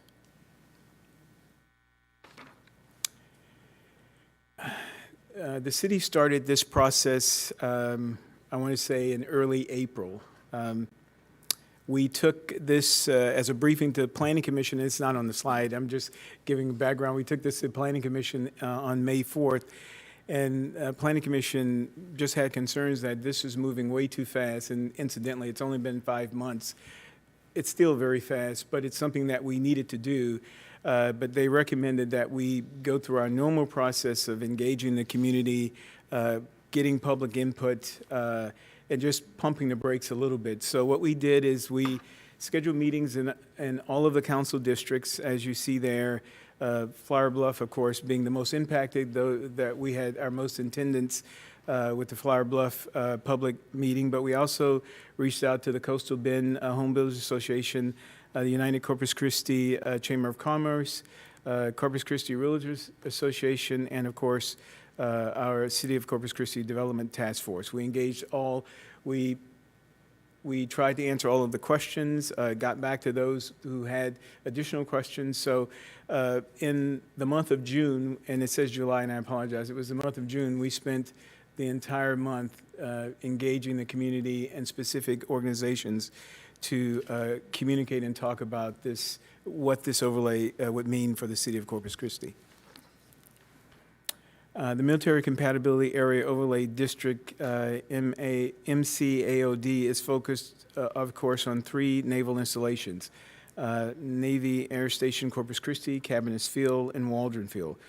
The various shades of pink you see here indicate accident potential zones that are part of the proposed MCAOD and directly inspired by the latest 2020 ACU study.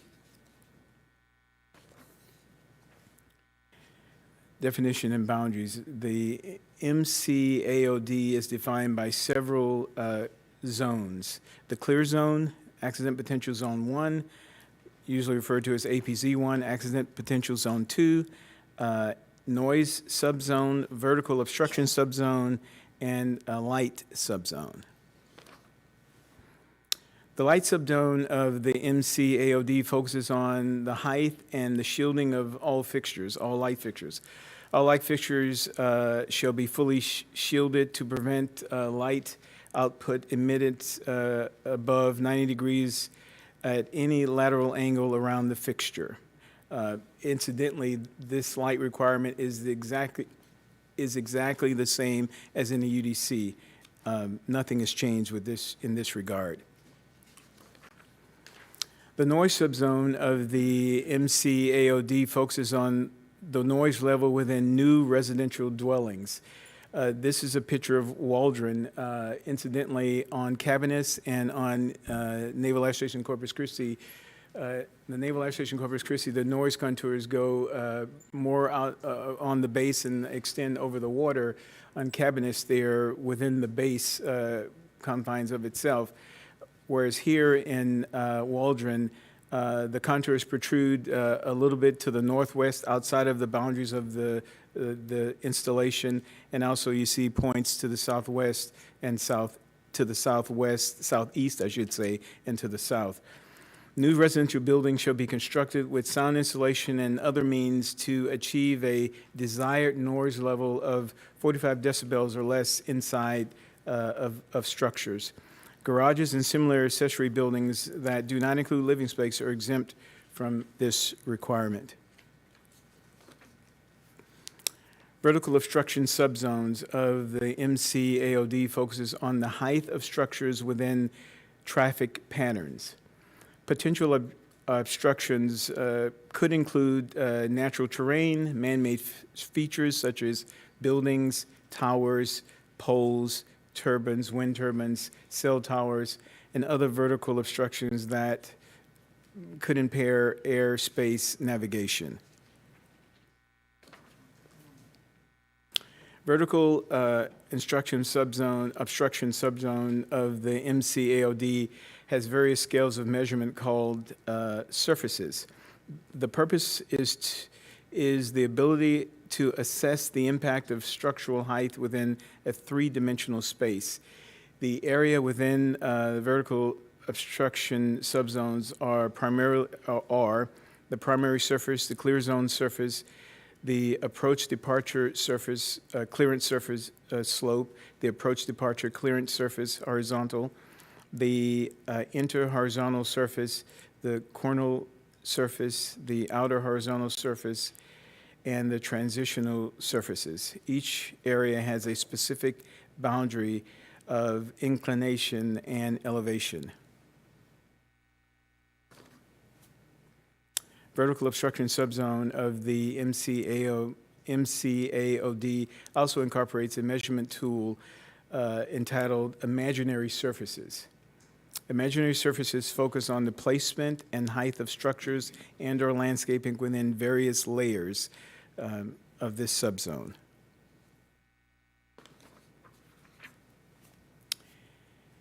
Air installation compatibility use zones, the ACUs, establish additional land use guidelines for specific uses and densities. For example, a density within an APZ 2 is limited to 2 dwelling units per acre. Uses within APZ 2 and APZ 1, land uses are either limited by allowance and/or by building size. We are proposing to control the size of the building with something called the floor area ratio, or the FAR, which of course is created by a formula of taking the building's gross square footage and dividing it by the lot size which it is to be placed on. Additional requirements of the MCAOD is plat notes, right? So a notice shall be placed on all final plats for properties located within an accident potential zone 1 or 2 that a property either is partially or wholly lies within that accident potential zone and is subject to noise and/or aircraft accident potential, which may be objectionable. Supplementary information that we will do is whenever an application for a change in zoning within this MCAOD is filed, the Director of Development Services shall make formal requests to the United States Navy at least 30 days prior to the zoning planning commission hearing for any relevant statistics or operational activities or changes or information or technical data or anything that may impact or have a bearing on the rezoning request. Throughout the public hearings, we've had many frequently asked questions, and these were probably the most asked questions that we put in the presentation here. What if I own a vacant lot that is already platted and zoned for single-family homes? A vacant lot that's already platted, which is zoned for residential use, may be used for single-family residential use, residential use providing they conform to all of the applicable requirements of the overlay district. Such lots may not be subdivided into more lots that exceed one single-family dwelling per acre. What if I want to remodel or add an accessory dwelling unit to my home that is located in any of the APZs? With all the provisions of the UDC being followed, open space, setbacks, height, homes constructed within an APZ that was constructed in compliance with the UDC when it was built may be repaired or enlarged, as long as you don't, of course, have more than one primary dwelling and you follow all of the rules of the MCAOD. And lastly, what if I own a home already located in an APZ and it is destroyed by fire or by flood or by hurricane or any other means?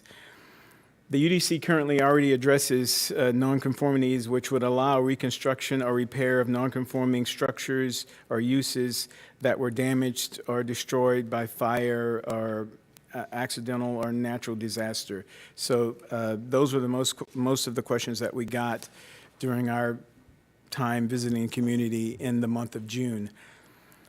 With that, staff recommends approval of the proposed text amendment and map amendment to the UDC, and I stand by for any questions. My team, Andrew and Nina, are here as well. Thank you, Mr. Raymond. And if any commissioners, if y'all have any questions, just kind of raise your hand up and we'll get right to you. Councilman Pusley. Thank you, Mayor. Mr. Raymond, what if the property that will now exist in this new AQs, what if that property is zoned for more commercial development and not residential? How will that change, or will it change? Yes, the MCAOD supersedes the base zoning.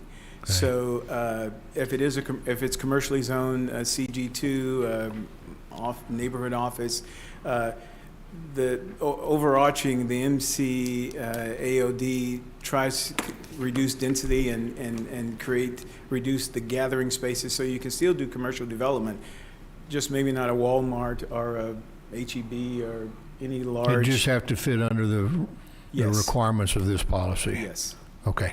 All right. Thank you. Councilman Hernandez. Yeah, real quick, one question that was posed to me on this was specifically on use. You have a limitation on the size of a building within an acre of, within this AQs, but if the use doesn't provide any more density of population, like let's say a warehouse or something along those lines, will there be exceptions made for something like those?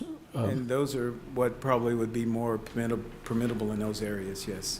Okay, is that part of the text? Because I didn't necessarily see that. We have, this is a condensed version, but we have a UDC sheet that lays out exactly all of the uses, commercial, residential, those things, and it's probably more in the. It's where you have the no's and the yeses and the. Yes, it's listing. probably in the ordinance language.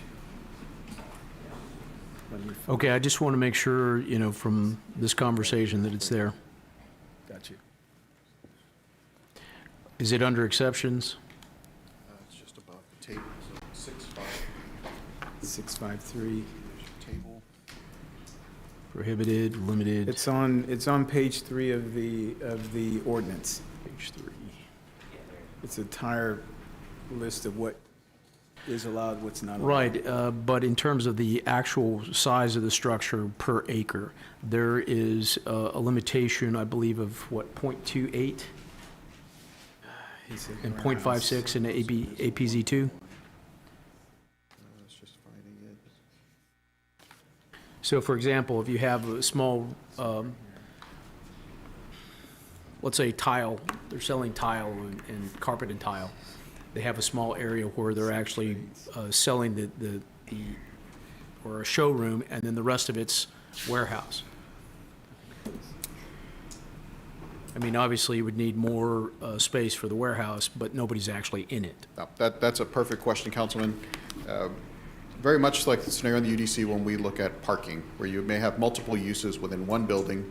What we try to do is fractionalize uses based on that parking requirement. So very similarly, where warehousing has a one-to-one ratio, meaning no limitation on the floor area because there's zero occupancy. Right.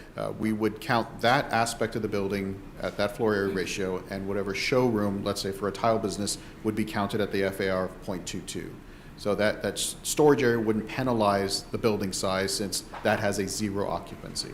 Okay, would that require a special permit? Would not, since Okay, if since the it's underlying part of zoning this. allows Okay. it and it's compliant with the rules of the military overlay, they're good. Okay, thank you. You bet. Okay, anybody up? Cameron? Good afternoon, Mayor, City Council, staff. Thank you so much for having us here. I want to start by going to my first question we had on May 4th when this originally was proposed to the Planning Commission, and it was the oh, sorry about that. Oh, it's not. It's on the actual. There you go. Is it good? Yeah. Yeah. It's on. Okay, sorry about that. Just, yeah. Okay, so one of the main concerns that the Planning Commission had at that time was the public outreach. And I know you mentioned that you all had some meetings discussed with the public, because I remember at that time, Builder Association, that night we had a pretty good crowd that they were all opposed to it. And we specifically mentioned that, fairness and transparency, creating an opportunity that the general landowners get to know about this policy changes. I guess my question is, did that happen to make sure that every single, not necessarily real estate association or builder association, but more of a general landowners, were notified and know exactly the detail and depth of this policy changes? Thank you, Commissioner, for that question. The exact number of parcels that are affected by this overlay district is approximately 3,500. Of that 3,500, 375 are vacant property owners, right? But the total, and of that total of 375 vacant property owners, that totals approximately 530 acres, right, of area. we got together and said, hey, the most effective way and the most efficient way to do this is to call for this joint meeting and publish and add in the color times, right? One time that would be quote unquote the public notice. So what we did, that was one thing we did, and then we just went out and engaged the community, right? And we do have all of our social media outlets as well, but we didn't specifically go and address the 3,500 property owners that would be impacted by this zoning case. And Al, how many community meetings did you have? One in each each district, and we had Council district? 4, in council districts, and 4 standalone engagements as well. So 9? yes, we spent the month of June kind of on the road, so to speak. I have to ask this question again. I understand that technically you said not every single owners had an opportunity to be notified, hoping that they saw the social media or the news or press releases to attend those events or discussion of it. But do you feel, was there something that could be done? Because I've heard and I've received several concerns from several owners that they were not properly notified or they didn't know as much about the intents and depth of this proposed changes. Obviously, this is a pretty significant change to somebody that owns a property, and I want to make sure that we do this the right way, because I did receive a message from the Realtor Association Realtor this afternoon also that they were opposed to the discussions and they had a lot of questions that they felt it was not cleared. So I just want to really get a good understanding of the depth of this meeting and how the discussion went, because that's a big decision. Oh, and as I said, we much like we do with all of our zoning cases, we send out mailers, right, in the 200-foot notification area, but there are still people that show up to say, hey, I didn't know anything about this. People engage how they engage, and we try to communicate on all these levels, right? I think we were successful in many cases, but yes, if you say they're like people who are upset that they're saying they're just not hearing about it. But I did 2 interviews. I think Peter did an interview as well through the month of May and June. So it's difficult to say you didn't know this was happening. But let me say this. You mentioned the Coastal Bend Group, but they submitted a letter of support. Correct. Right? And so the Builders Association. The Builders Association, right? And so did the Chamber of Commerce. So we did our very best to communicate and reach out as we could. Which, again, that's my point in a way that night, several builders and association from their group were there, and they were extremely concerned and quite upset about this. I remember that night.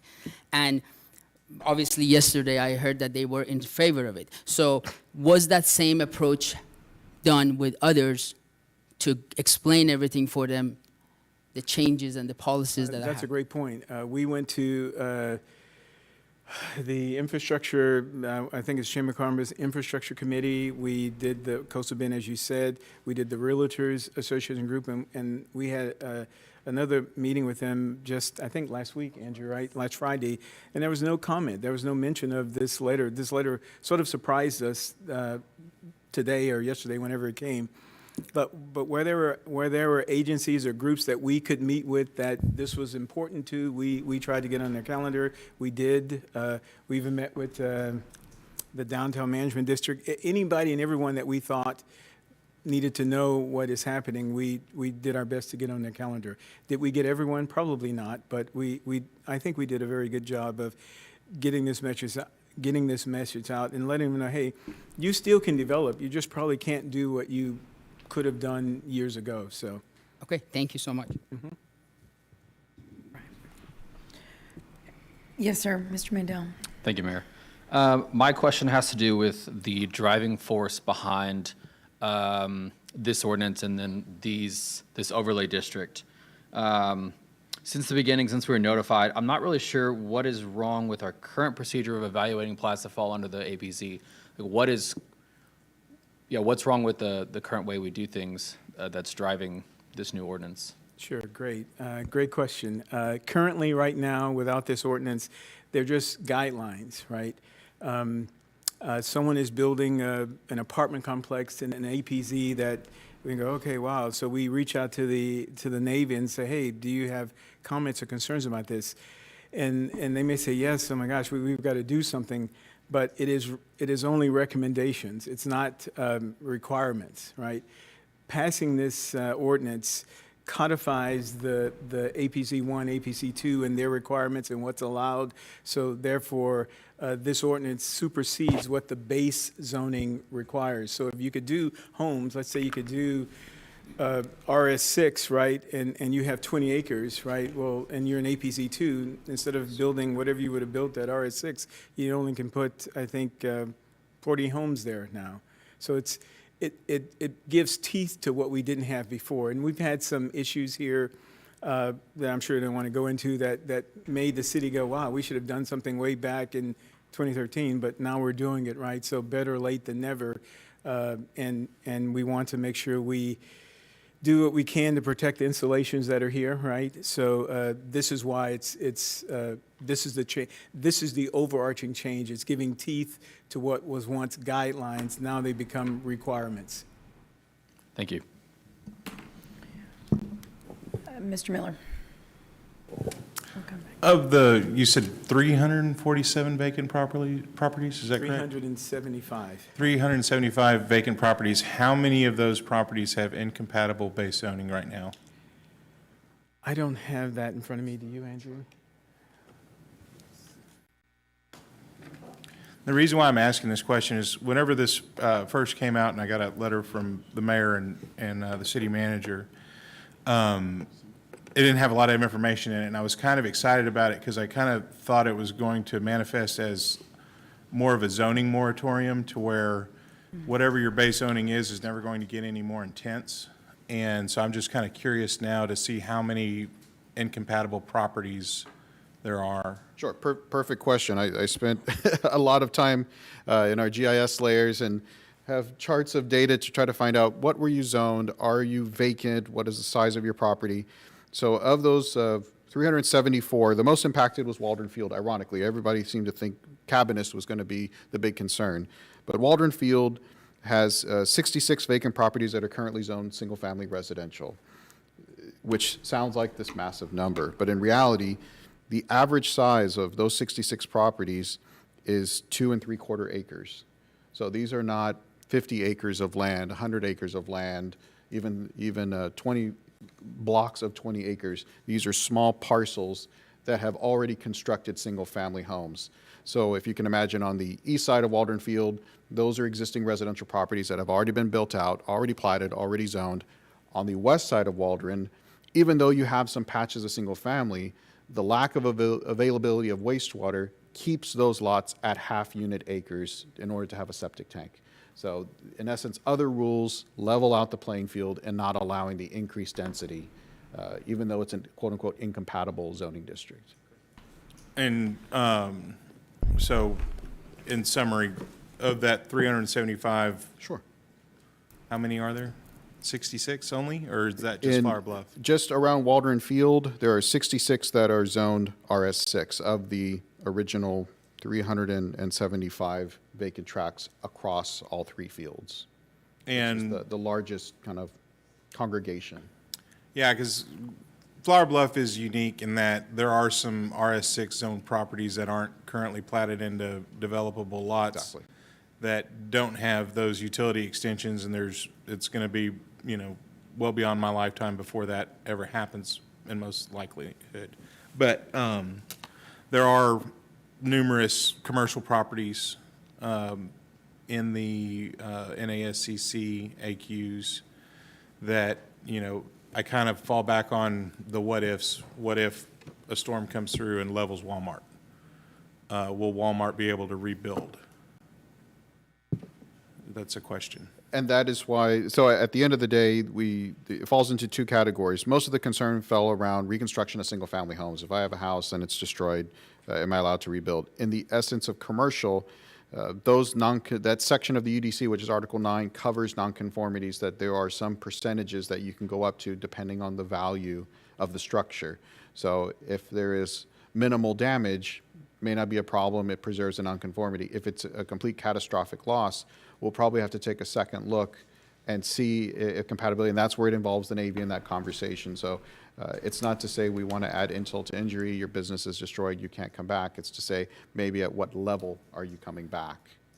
Which is, generally speaking, about a third of what the current FAR allowance is for those uses, correct? Which is why those numbers matter at the level of destruction. Okay. All right, thank you. Okay. Councilman Pasley? Mr. Raymond, I received some communication, and I think probably nearly everybody on the council did, and maybe on the planning commission as well, about the property that CCISD owns that's within this.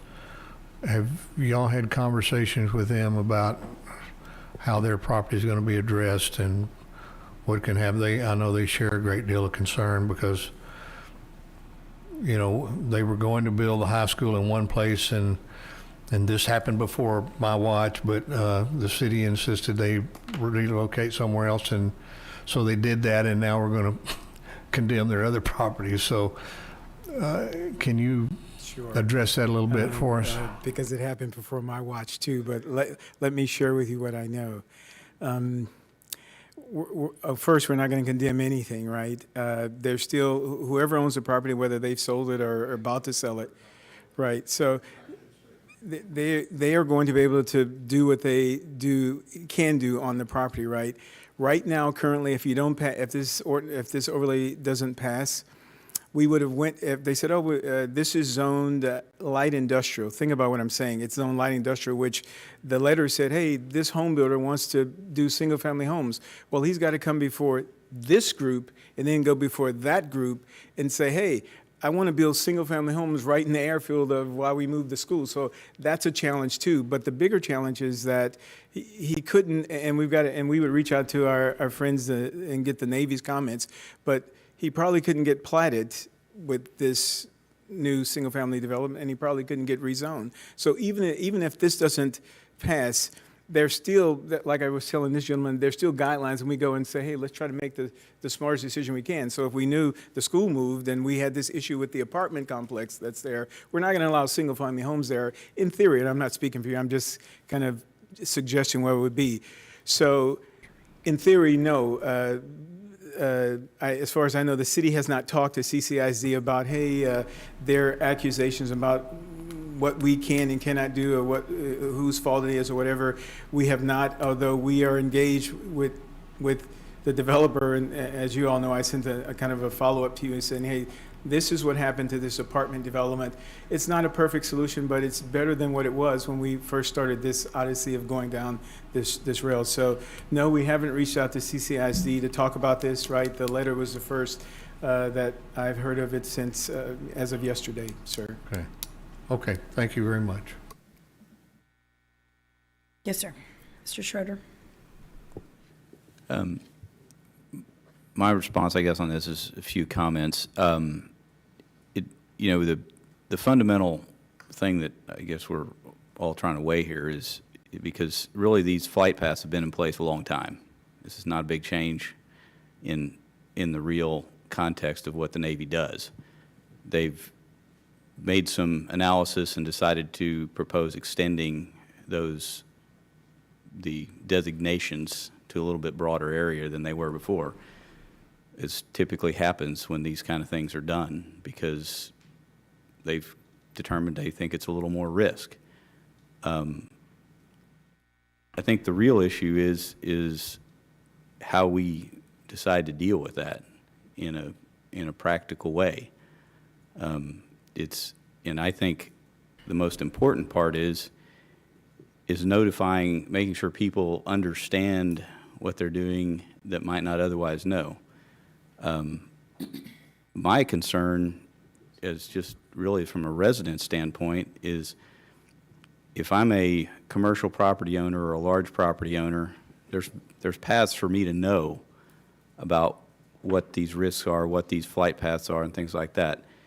If I'm buying a home and I'm coming from out of town, if I'm not required to be notified that I'm in this flight path, I may not know until after I've made the purchase.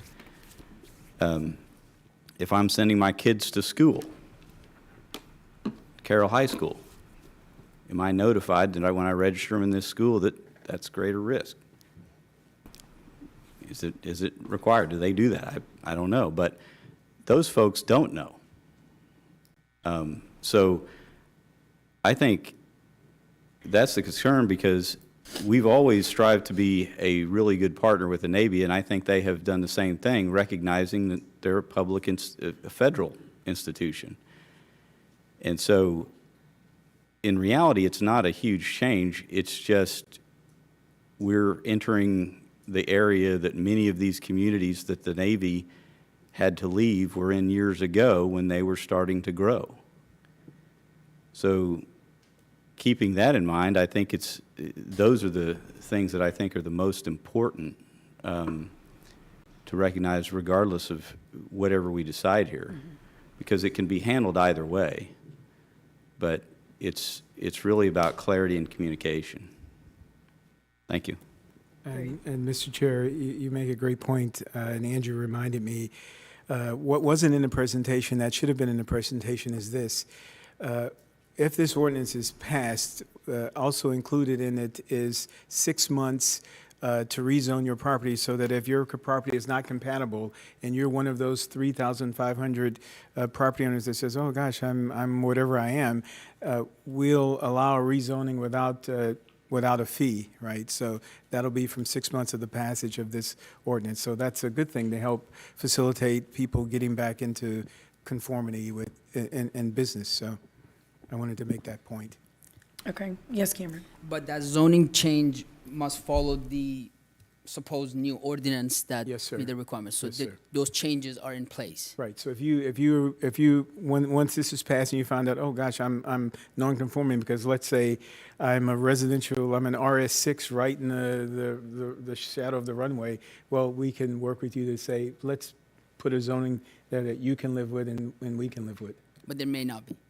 Because hypothetically, if a landowner owns a property that is an RS 4.5 right now, they could get 4.5 to 5 lots per an acre for development, right?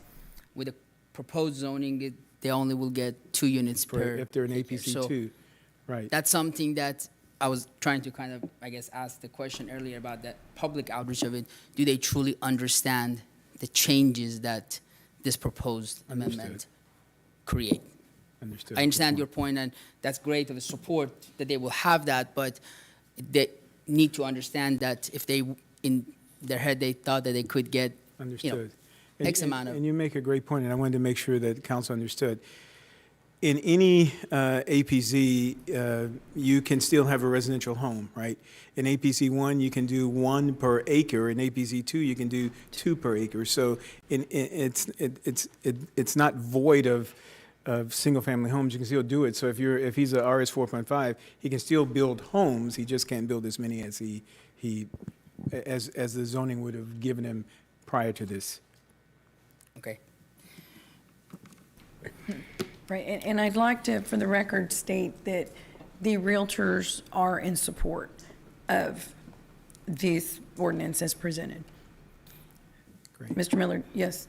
Yeah, I just, Sorry, Mayor, just to clarify, I got an email this afternoon from the Government Affairs Committee saying that they had a lot of. Well, we may Right, need yeah, to they get were them not on the sure. phone because I received a message from Ms. Will. In the email. Here's mine. Yeah, so. Yeah, well, Thank you I for really clarifying, did, but because they're that's what they watching. said. They're watching, and they think they heard that you said they were not, and they're clarifying to me that they are. Okay. So maybe we need to, I mean, they're, yeah.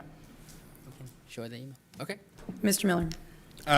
yeah, and I'm sure that there's some property owners that are going to find out about this the hard way. I mean, that's just inevitable when you've got this many people that are effective without any direct mail or anything like that. And even with the direct mail, understanding the implications of this overlay district is kind of complex. And Andrew has, said that it's going to be, we're going to review it in 6 months if need be, and if we need to make adjustments based on isolated, incidences that may or may not come up, then we'll do that, handle that at that time.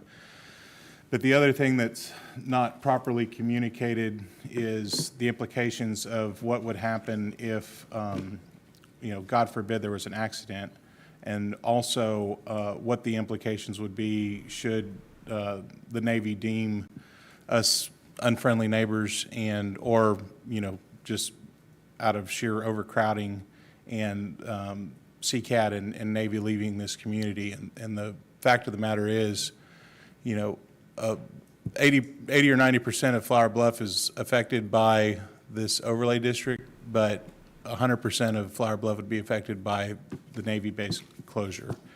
And it would affect the rest of the city because it makes up roughly a third of our GDP out of Corpus Christi. So there's probably going to be some upset property owners over this, but you got to look at the greater good and what the unintended consequences of allowing certain developments in and around these airfields are. So that's all I got. Thank you, Mr. Miller. Councilman Hunter.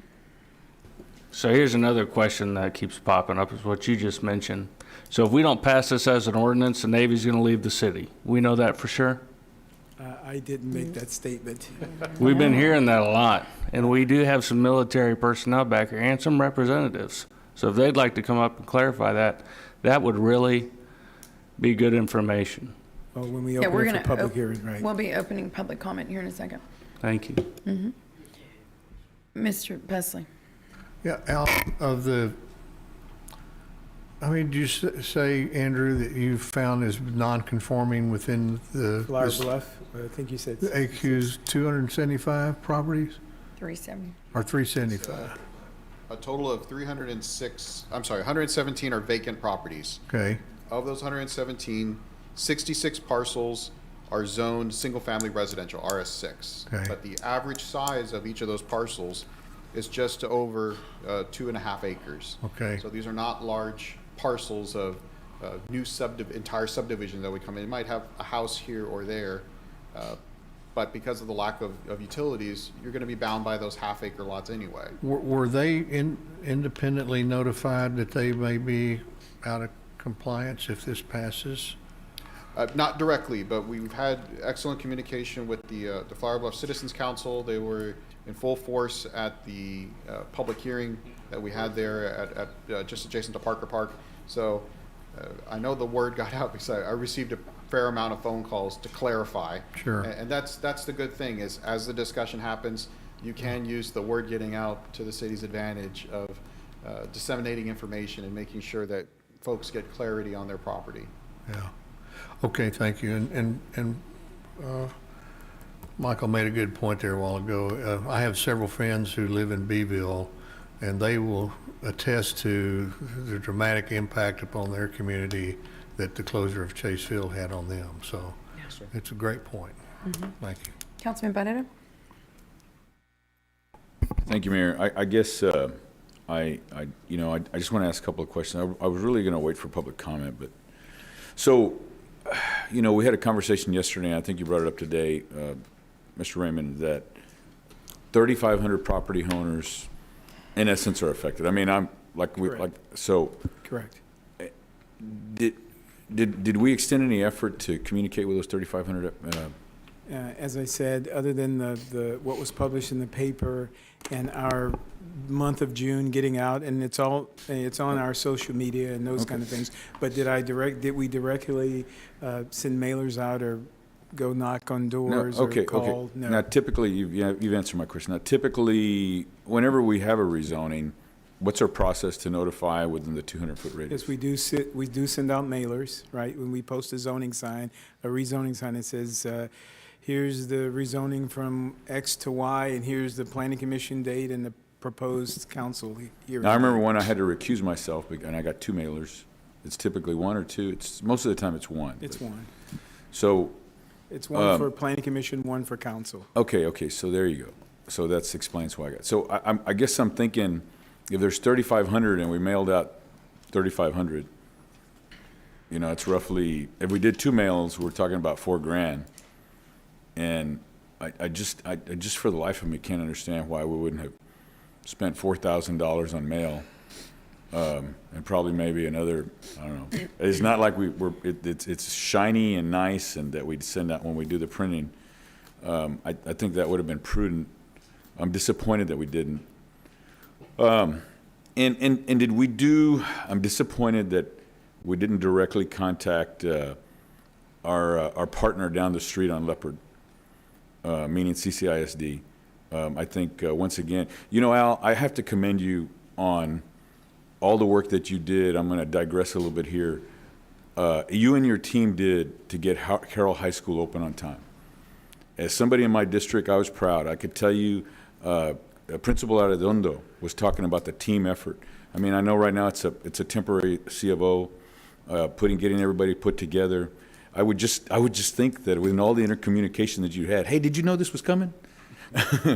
You know, and I think I know I've already talked to a couple of school board members that were kind of surprised, and I left an impression. I thought I left an impression with staff when we determined those 66 property owners, and I think, and Commissioner Pusley, I think he echoed it, and we said, we're talking about 66 people. Reach out to them. Let's figure out what's going on and make sure that they understand.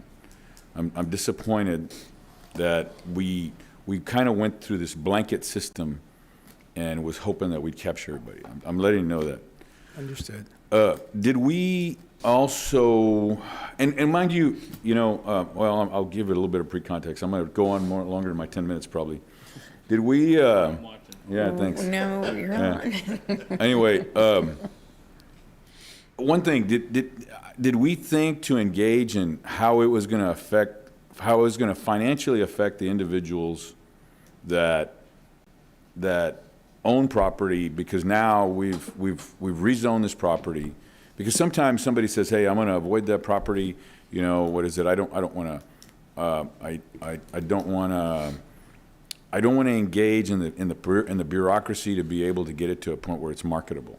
So my concern here is that it's that we're going to make property where it's not going to be marketable anymore, and you know, like the builders, you know, Wendy said, hey, as long as we know they know what they're getting into. That's what she said of the home builders.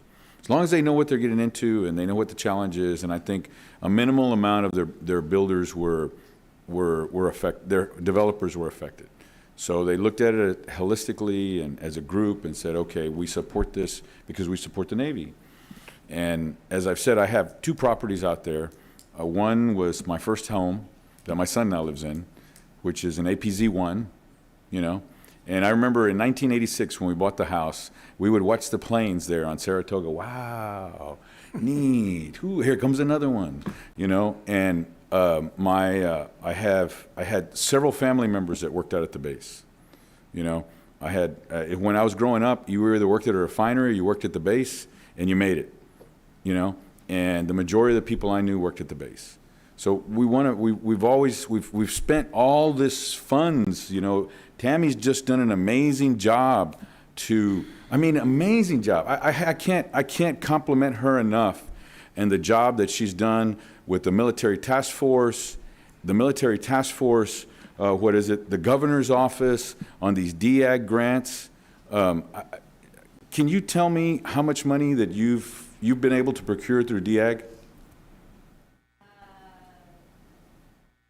I'll repeat it for okay, I'm going to repeat that for the record. Between $13 and $14 million. And we didn't want to spend $4,000 at send a mailer. And so that's the challenge right now. Understood. And I remember Mr. Pollack, I've had a few conversations with him, and he's always been very gracious. And, you know, the military can't make a decision on this. They just have to give us these guidelines because we obviously want them here. They're a huge component of our community. And we've worked very hard. Now, one of the things that I'm going to come back to is as we encroach, we're sooner or later, and I say this for this body and for the public that are listening, we're sooner or later going to have to show a real commitment and to say, okay, we're going to have to accommodate this somewhere else and work with the Navy on a long-term basis to be able to, because we're going to have this challenge all the time as it goes on. Particularly, my district is continuing to grow. So that's something that's not necessarily for you. I tell my colleagues here, the military task force, if we really want to show we're committed to the Navy, then we really need to look at either purchasing additional land or swapping more land and working with the federal government so that way we can ensure they stay here. And I think that shows commitment. And I think right now, letting our hair get on fire over a couple of pieces of properties. I mean, I voiced my opinion about how frustrated I was over a group of obstructionists moving a high school. You know, and I say that for the public. You know, using the terms death trap, crash zone, you know, that really got everybody fired up, and that's part of the reason that we're here today. It put the Navy in a ridiculous predicament. It put the school district in a ridiculous predicament. It put all of us in a ridiculous predicament. And I don't know that it was politically motivated or what, it was just irresponsible. So now we're stuck in this situation here, and what the irony is that the new high school is an APZ 1?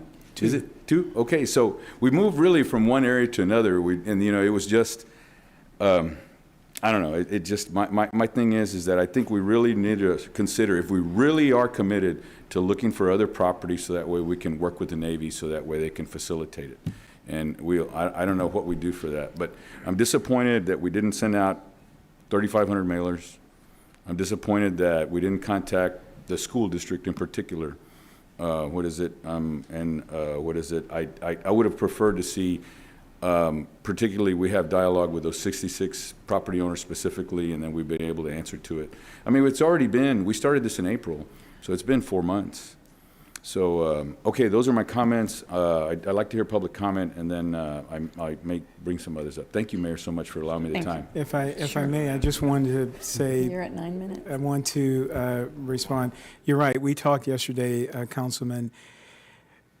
And one of the things I think I said to you is that we should have done this in 2013, right? Mm-hmm. So whether it's in 2013 or 2022, no one gets out of this unscathed. So you had mentioned, did we consider the value of property that we are diminishing? No, we did not, right? Because yes, I own a piece of property and you're going to put an overlay on it and I won't be able to use it to its highest and best use. We understand that, and yeah, did I reach out to every single property owner and say, hey, look, this is what's going to happen, Mr. and Mrs. Smith? No, we didn't, right? But our inaction has led to, well, the school being there. When the school moved and then the CCSD sold that property, we didn't do anything then, and still we had this issue with the new developer. My point is, we're going to have this come to Jesus meeting eventually, right? I agree. And I can't, and we can, I said I, but the city can't necessarily reach out to all 3,500 and make sure that they understand exactly this is how the cow eats the cabbage. I think we did even though you mentioned your disappointment, I think we did a very good job in getting the message out of what this overlay district is and how important it is. And I agree. That's my I agree that it's important. I agree that it's not going to be easy. I agree that it's going to hurt. However, once again, when we in our partnerships with the state and the federal government have brought in $13 to $14 million to show our commitment, when the military task force has put that together to show their commitment, and we didn't want to spend $4,000 to send out a mailer. It just doesn't make sense to me. I agree with you. It's going to hurt. It's going to hurt. But the thing is that we owe it to the public, to our constituents, to be able to inform them that that's what we're going to do. And I just think, I've said this enough time, I think we could have done better. Understood. Thank you, sir. Thank you. Okay, so I think that's all the questions. Now what I'm going to do is open public comment for anyone in the public to come forth and make comment on this particular issue. So is there anyone in public sitting in the audience? Thank you. We have a list, Mayor. We do have a list. Yes. Do you want to go through? Yeah. Oh, well, he's on the list. Right? He's number one on the list.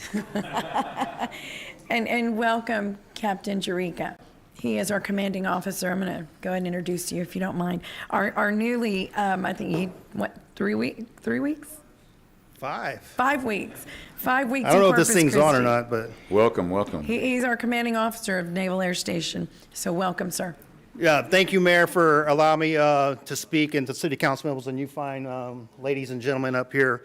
As she said, I am the commanding officer of Naval Air Station Corpus Christi, which includes Waldron Airfield, Cabinets Airfield, and Goliad Airfield. Appreciate all the comments. From the Navy's perspective, we highly would recommend building medium and high density properties in any accident potential zone. It increases risk to our aviators, to the population that's living there, working there, and whatnot. The additional lighting causes a hazard for our night vision goggle operations. The noise, the complaints that the residents would be calling us with. And more importantly, as we transition to new airframes, right now you talked about flight paths. Right now, those are the flight paths for the current airframes that are operating in our area. Eventually, sometime in the future, we will develop new airframes, and those flight paths could change. And if I gave you an example of why we would recommend not building in these zones, I would point you to the F-18 crash in Virginia Beach, Virginia, that happened quite a few years ago, not too far back, into a apartment complex that, as they kept building and encroaching on our airfields, sometimes bad things can happen. So once again, the Navy would recommend against building medium and high density properties in an APZ. Thank you. Okay. Thank you, sir. Thank you for being here. Kristen Cook. Oh, Ben. Well, Kristen, go ahead and come on down. Yeah. Yeah, Gary, I think you're on too, aren't you? Yeah. All right, good afternoon, Council, Mayor, Commissioners. Ben Polak, the Community Planning Liaison for the Naval Air Station. So I've been here a few times. Commission, usually when you see me, I'm always saying, hey, don't approve that. Council, same thing. So, but it's pretty much exactly the same thing. My job on the base is to protect the pilot's training mission. And from any incompatible development around our airfields, myself, the commanding officer of the Naval Air Station, the Secretary of the Navy, we can't do that without your help, okay? Like I said, we are not a governing entity. We recommend. Well, Mr. Raymond said earlier, this will actually kind of help us, but it's coming from you, not us. The issue with the incompatible development is that if we leave it unchecked, it can change the dynamics of the training. It could end up changing flight paths.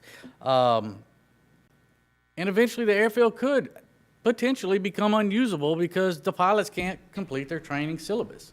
Now, to answer your question, Councilman Hunter, we don't decide who closes an airfield, okay? That's Congress. But Congress does evaluate all of the installations out here and determines which ones are actually completing their missions, which ones are actually viable, because when they do need to save money, if there's ones that are not, that's usually when you start to see the closures. But Congress is the one who is going to do that. So we will never say, hey, we're going to close down because you do this, okay? Because that's not up to us. The Department of the Navy's ACUS program and the city's joint land use study have been viable, very good tools that we've had in the past. And like I said, we could only recommend with those. So the MCAOD, Military Compatibility Area Overlay District, which is actually in front of you today for approval, it's just another tool that we'll have to ensure that we continue our mission. And it's also going to help with the $4.6 billion economic impact that CCAD, Naval Air Station, bring not only to the state of Texas, but to this great city of Corpus Christi. So thank you for your time. Thank you, Mr. Pollock. Kristen Cook. Yeah, just hand it here to Ms. Huerta.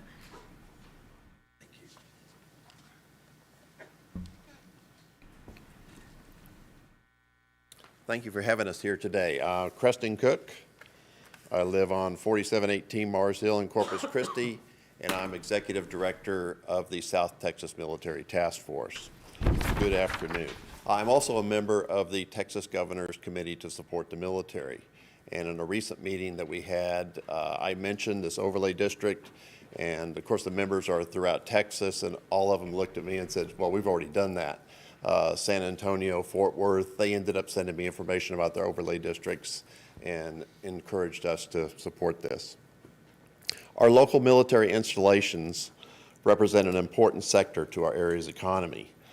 This fact sheet that I'm handing out talks about that. Our area military facilities provide an annual economic impact of nearly $5 billion. And this is according to the Texas Governor's Office. Naval Air Station Corpus Christi and CCAD provide over 7,000 direct, well-paying, full-time jobs in our community. In addition, area military installations create over 20,000 indirect jobs. So together, that's nearly 30,000 jobs in our community that the military affects. These jobs are long-term positions. They're held by local citizens who live here, they buy homes here, they pay taxes here, and they vote here. The Corpus Christi area is also home for large numbers of military retirees who have chosen to reside in our community and after their military service. Ensuring military bases can continue to perform their mission is an important interest for our city and our region. I support this amendment, which attempts to balance between effective air training operations of Naval Air Station Corpus Christi and maintaining the economic prosperity of local businesses, all while ensuring safety and welfare for local citizens. Thank you for your time. Thank you, Mr. Cook. Alan Wilson. Thank you, Mayor and Council and Planning Commission. Alan Wilson, 5017 Lost Creek Circle, and honored to be this year's chairman of the South Texas Military Task Force. We've been going to D.C. as a task force, Mayor's been and other city officials, Peter, for several years. And starting several years ago, the message from very high Navy officials to us was that the number one issue for their base commanders was encroachment. We were there 2 weeks ago in D.C. and got the same message again. We had some bullet points going over with, again, a very high official, and one that he wanted to talk about, what's happening with encroachment in Corpus Christi. So it's important. In fact, you may not know that this will be one of the more important decisions that maybe you'll make on the council. It's a public safety issue. The Navy doesn't want a bunch of casualties in an accident. Nobody wants an accident, but they do happen. That's the definition of an accident. So it is public safety, but public safety that if we turn a blind eye to the need here to monitor the kinds of development, eventually we might put in danger that $4.6 billion in economic impact a year, 10,000 direct jobs, and when you include indirect jobs, that's 30,000. So we're not insensitive. This is not an easy thing. I hear the conversations back and forth. I know y'all have to make tough calls. I'm a businessman. I believe in, real estate values and all of that. But somebody said it earlier, and it might have been Mr. Miller, at the end of the day, you have to balance. And not everybody's going to be happy. But at the end of the day, we believe that the best thing to do is to support this amendment. And I appreciate it. Thank you, Mr. Wilson. Gary Bradford.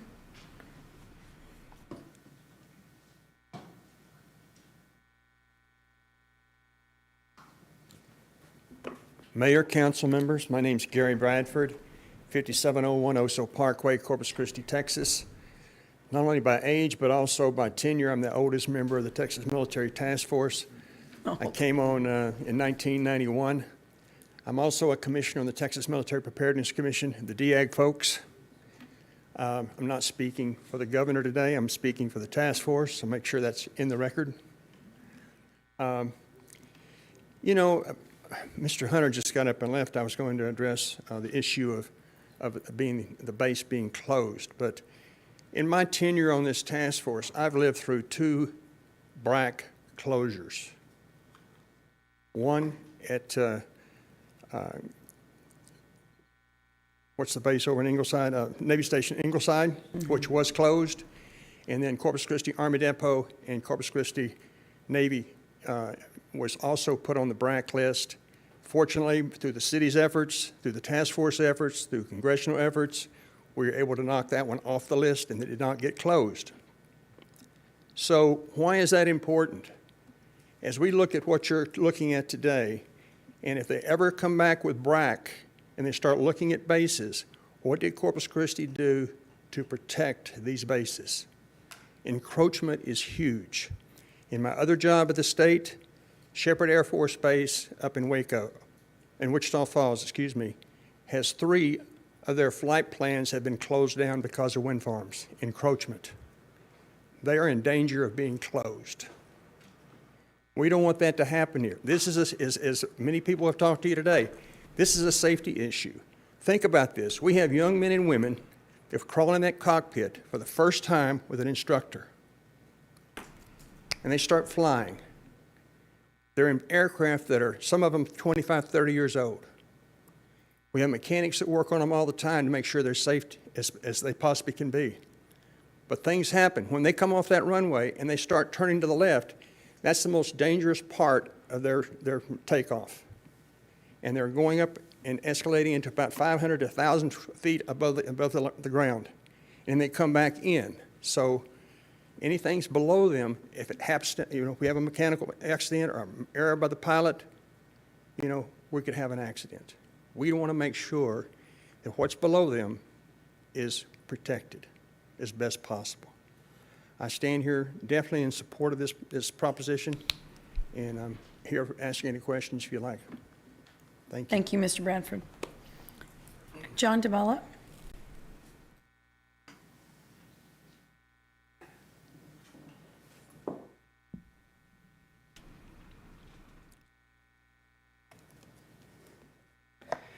Good afternoon, Mayor Guajardo, City Council members, and members of the Planning Commission. My name is John DeBala. I'm the Construction Project Manager for CCISD. I'd like to first thank the Mayor and the Council members for attending the recent ribbon cutting for the new Mary Carroll High School. Your support is very appreciated. I'd also like to thank the city staff also for their support of CCISD and their commitment to the completion and the opening of CCISD's projects. As many of you know, CCISD owns a 36-acre tract of land on Saratoga that is directly affected by the new restrictions in the overlay proposed today. We and our brokers have had discussions with the Planning and Zoning Commission members as well as some of the council members and would like to offer amendments to the current proposal that would make the process equitable to the landowners that the new restrictions will affect. It's our request today that you postpone this vote for 30 days so that we can offer our ideas to staff and the Planning and Zoning Commission. We believe it is better to hear from all the affected before the final vote is cast. I thank you for your consideration and your continued support of CCISD. Thank you, Mr. DeBala. Thank you. John LaRue.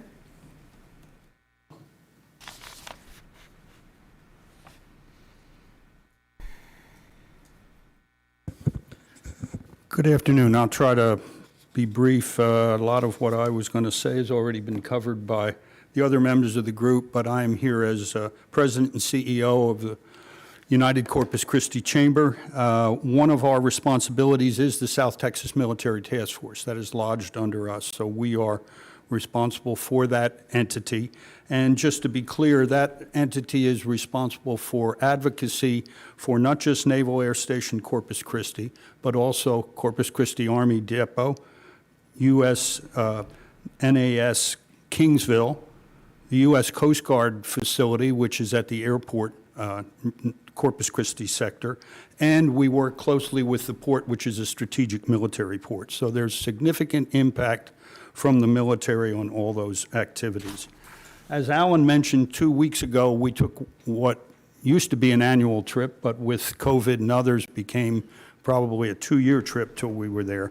And we met with several key members of the Pentagon, and we also met with 7 members of the Texas congressional delegation. And the overall response from the members of the delegation was very positive towards Corpus Christi and what we are doing as a group. They felt that we were on the right track and that the community, the city, the county, and the business people in the area were following through with what they should be doing. We did meet with the Pentagon also, and as was mentioned on the list, the one thing that stood out was encroachment.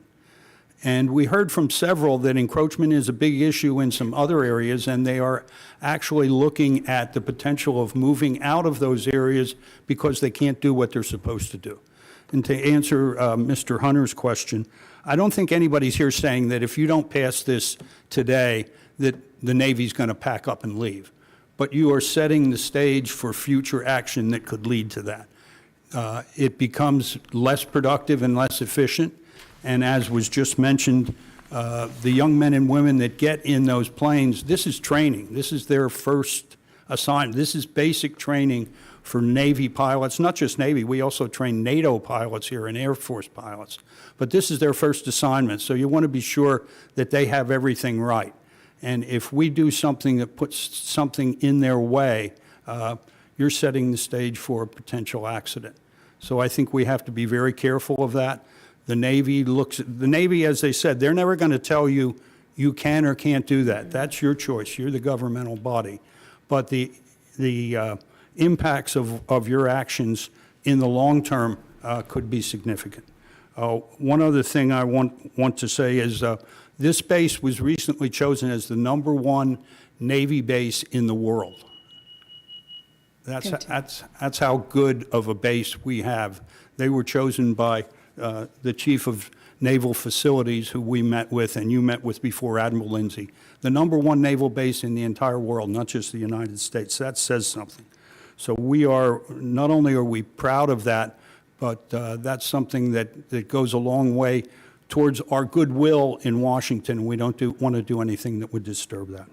So the Chamber Infrastructure Committee did vote to recommend support for this, and the Chamber Board of Directors also recommends support. Thank you. Thank you, Mr. LaRue. Okay. Mayor, there may be one do we have one on person by WebEx? phone. Yes. You check with our IT department. Okay. Is Moses Mustagashi on the line?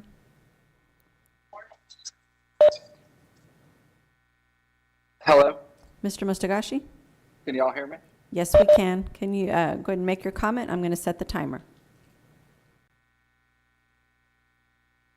Okay, thank you, Mayor and Council. This is Moses with MPM. First, I just want to take a minute and just talk about this. Staff did take a good amount of time to reach out to quite a bit of community members and looked at this in particular. I asked a specific question about the commercial aspect of it. We do own a piece of property on Saratoga that will be affected by this. My question to y'all is, will future amendments be allowed to this, or is this 100%? Also, I would ask that these maps get updated, I think, every 10 years. So if the map gets updated, does the property fall out of this and go back to its base zoning? Because the property that we have has been zoned commercial for 40 years. Now will be limited in some of the things that we want to do. So we wanted to talk about what future things can happen if the Navy moves the maps again like they did in 2020. And I just want to take a minute and thank Al and Andrew and the rest of the staff for communicating all this to us, because it is very complicated, what we can and can't do, how we can do it.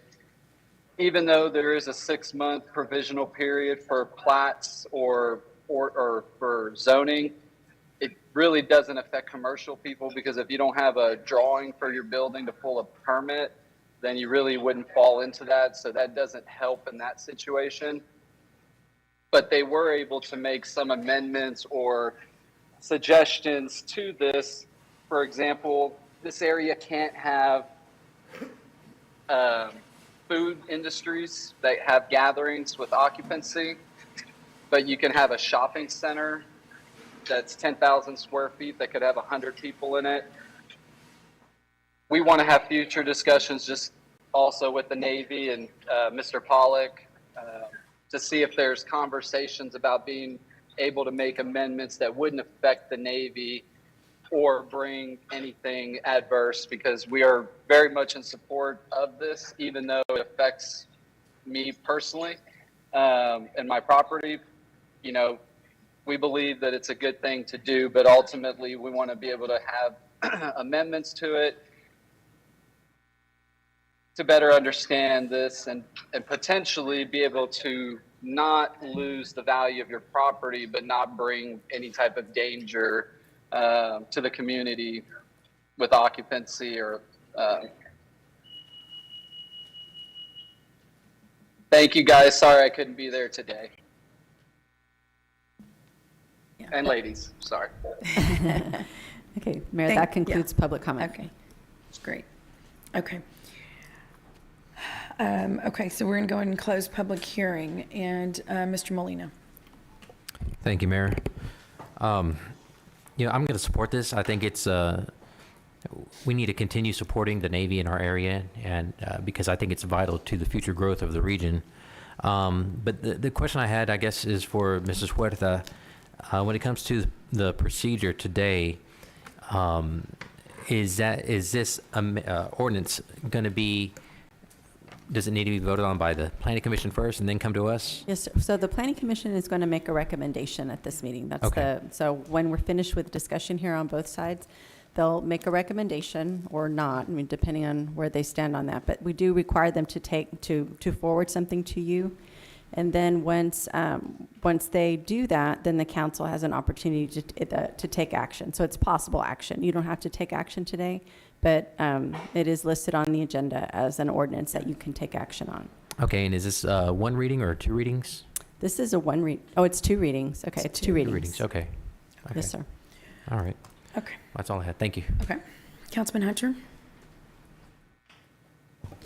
I was just wondering, we have one of, since the Congress makes these decisions, does Congressman Cloud's office have anything to say about any of this? Okay, thank you. Okay. Okay, with that, I am going to ask, yes. Yep, question, yes, sir. Maybe Mr. Dimas can clarify this a little more. When we talked a couple of days ago, you mentioned that by the state law, the plats that has been initiated or initiates prior to the proposed amendment of this, if this was going to be enforced, gives the current owners the permission to do what they can do without worry about the overlay policy procedure, right? If they have the zoning. Right, so what you're referencing is the state vesting statute, that if an application was submitted and was allowed to be platted, then that application would tie them prior to the ordinance. But that would assume, as you just mentioned, the underlying zoning was already in place, meaning if I plat industrial property and try to build homes, the industrial zoning never allowed me to build homes, so that plat would not protect it. But if I'm zoned single family and before an ordinance becomes active, I submit a complete plat application that would tie me to being vested prior to the adoption of the ordinance. So it's not the clearest thing to explain, but that's in a nutshell the state vesting statute when it applies to plats. So my question is that if a plat has been submitted for your consideration, right, prior to this amendment being enforced, let's say for residential land, hypothetically, zoning 4.5 acre, zoning R6 at this moment, that grants them to have R6, which is 4.5 or 6 lots per acre, which is against kind of what Navy's recommendation is, because the whole purpose of this is to protect public safety. So if the plat has been initiated, which we have seen coming in, and they go through the process, but at the same time keep asking for the extensions of the plat, as we see this all the time coming in, that kind of buys a lot of time because as of right now, staff gives 1 year for the plat to be. Correct. Fortunately, no plats have been submitted that kind of fit within that time frame. Ironically, plats being submitted around the airfields is one of the reasons that kind of brought this up to the surface. So it's been a history of platting and encroachment around the airfields, why we're here today. But as far as under the vesting statute, no plats have been filed and deemed even received that would get into that kind of limbo of whether or not which ordinance do they fall prior or under. None that impacts any of these properties. Correct. With the overlay. Okay. Thank you, sir. Okay. Chairman, yes, sir. I have a clarification question on procedure. I'm going to be asking for a motion from the commission, and I would like a little bit of clarity as to the forum, since this is a joint forum, I guess in relation to what the ramifications would be if somebody proposed to table this. That's interesting. One thing I did want to clarify is that the Planning Commission is being asked to make a recommendation on the ordinance promotion, right? And that's what you're asking right now. If you fail, if the commission is unable to reach a consensus on a recommendation or fails to make a recommendation, then the mayor would declare the failure to provide a recommendation as a recommendation of denial. But you're asking about a tabling, so not necessarily this, but you may decide to table as the recommendation.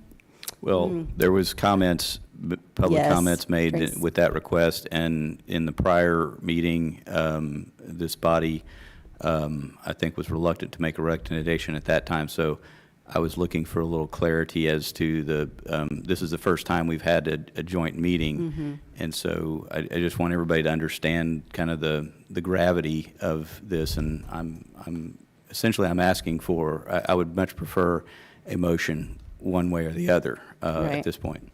So from a parliamentary standpoint, you could make a motion to table. I do need to ask, though, from our city attorney, legally, since how this would work, what his recommendation would be on that. So let me ask our city attorney. We were very clear in the ordinance that enacted the procedure in this. We established that failure to make a recommendation in the meeting would constitute a recommendation of denial. Council is not required to act at that point. Council can decide to table, but if the Planning Commission for any reason decides not to make a recommendation, it's just automatically deemed to be a recommendation of denial.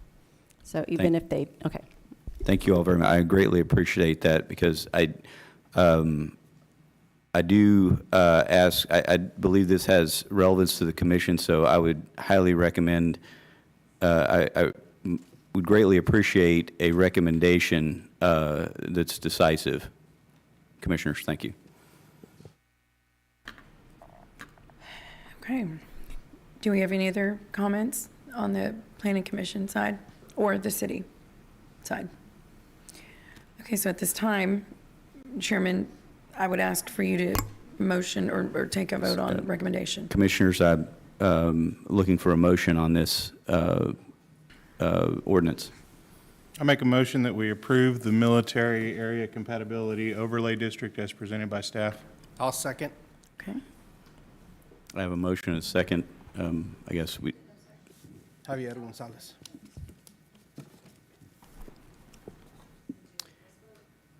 yes, please. Oh, I guess I'll have a roll call vote, please. For passage of the motion to approve the ordinance as presented, Commissioner Garza? Gonzalez? Aye. Mendel? Aye. Miller? Aye. Matagi? Aye. Munoz? Aye. York is absent. Zarguni? Aye.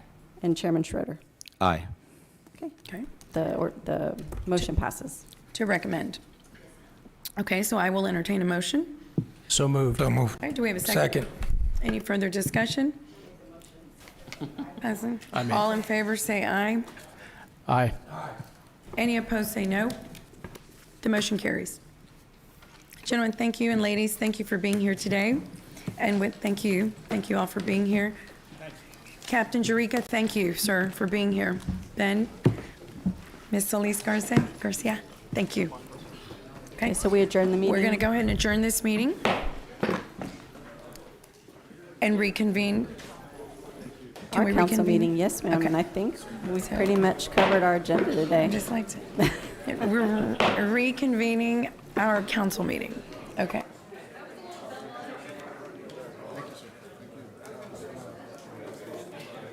Now you're going to adjourn the council meeting because Okay. we're finished, Mayor. So to there my being no knowledge. further business, we will adjourn the council meeting now. Steve?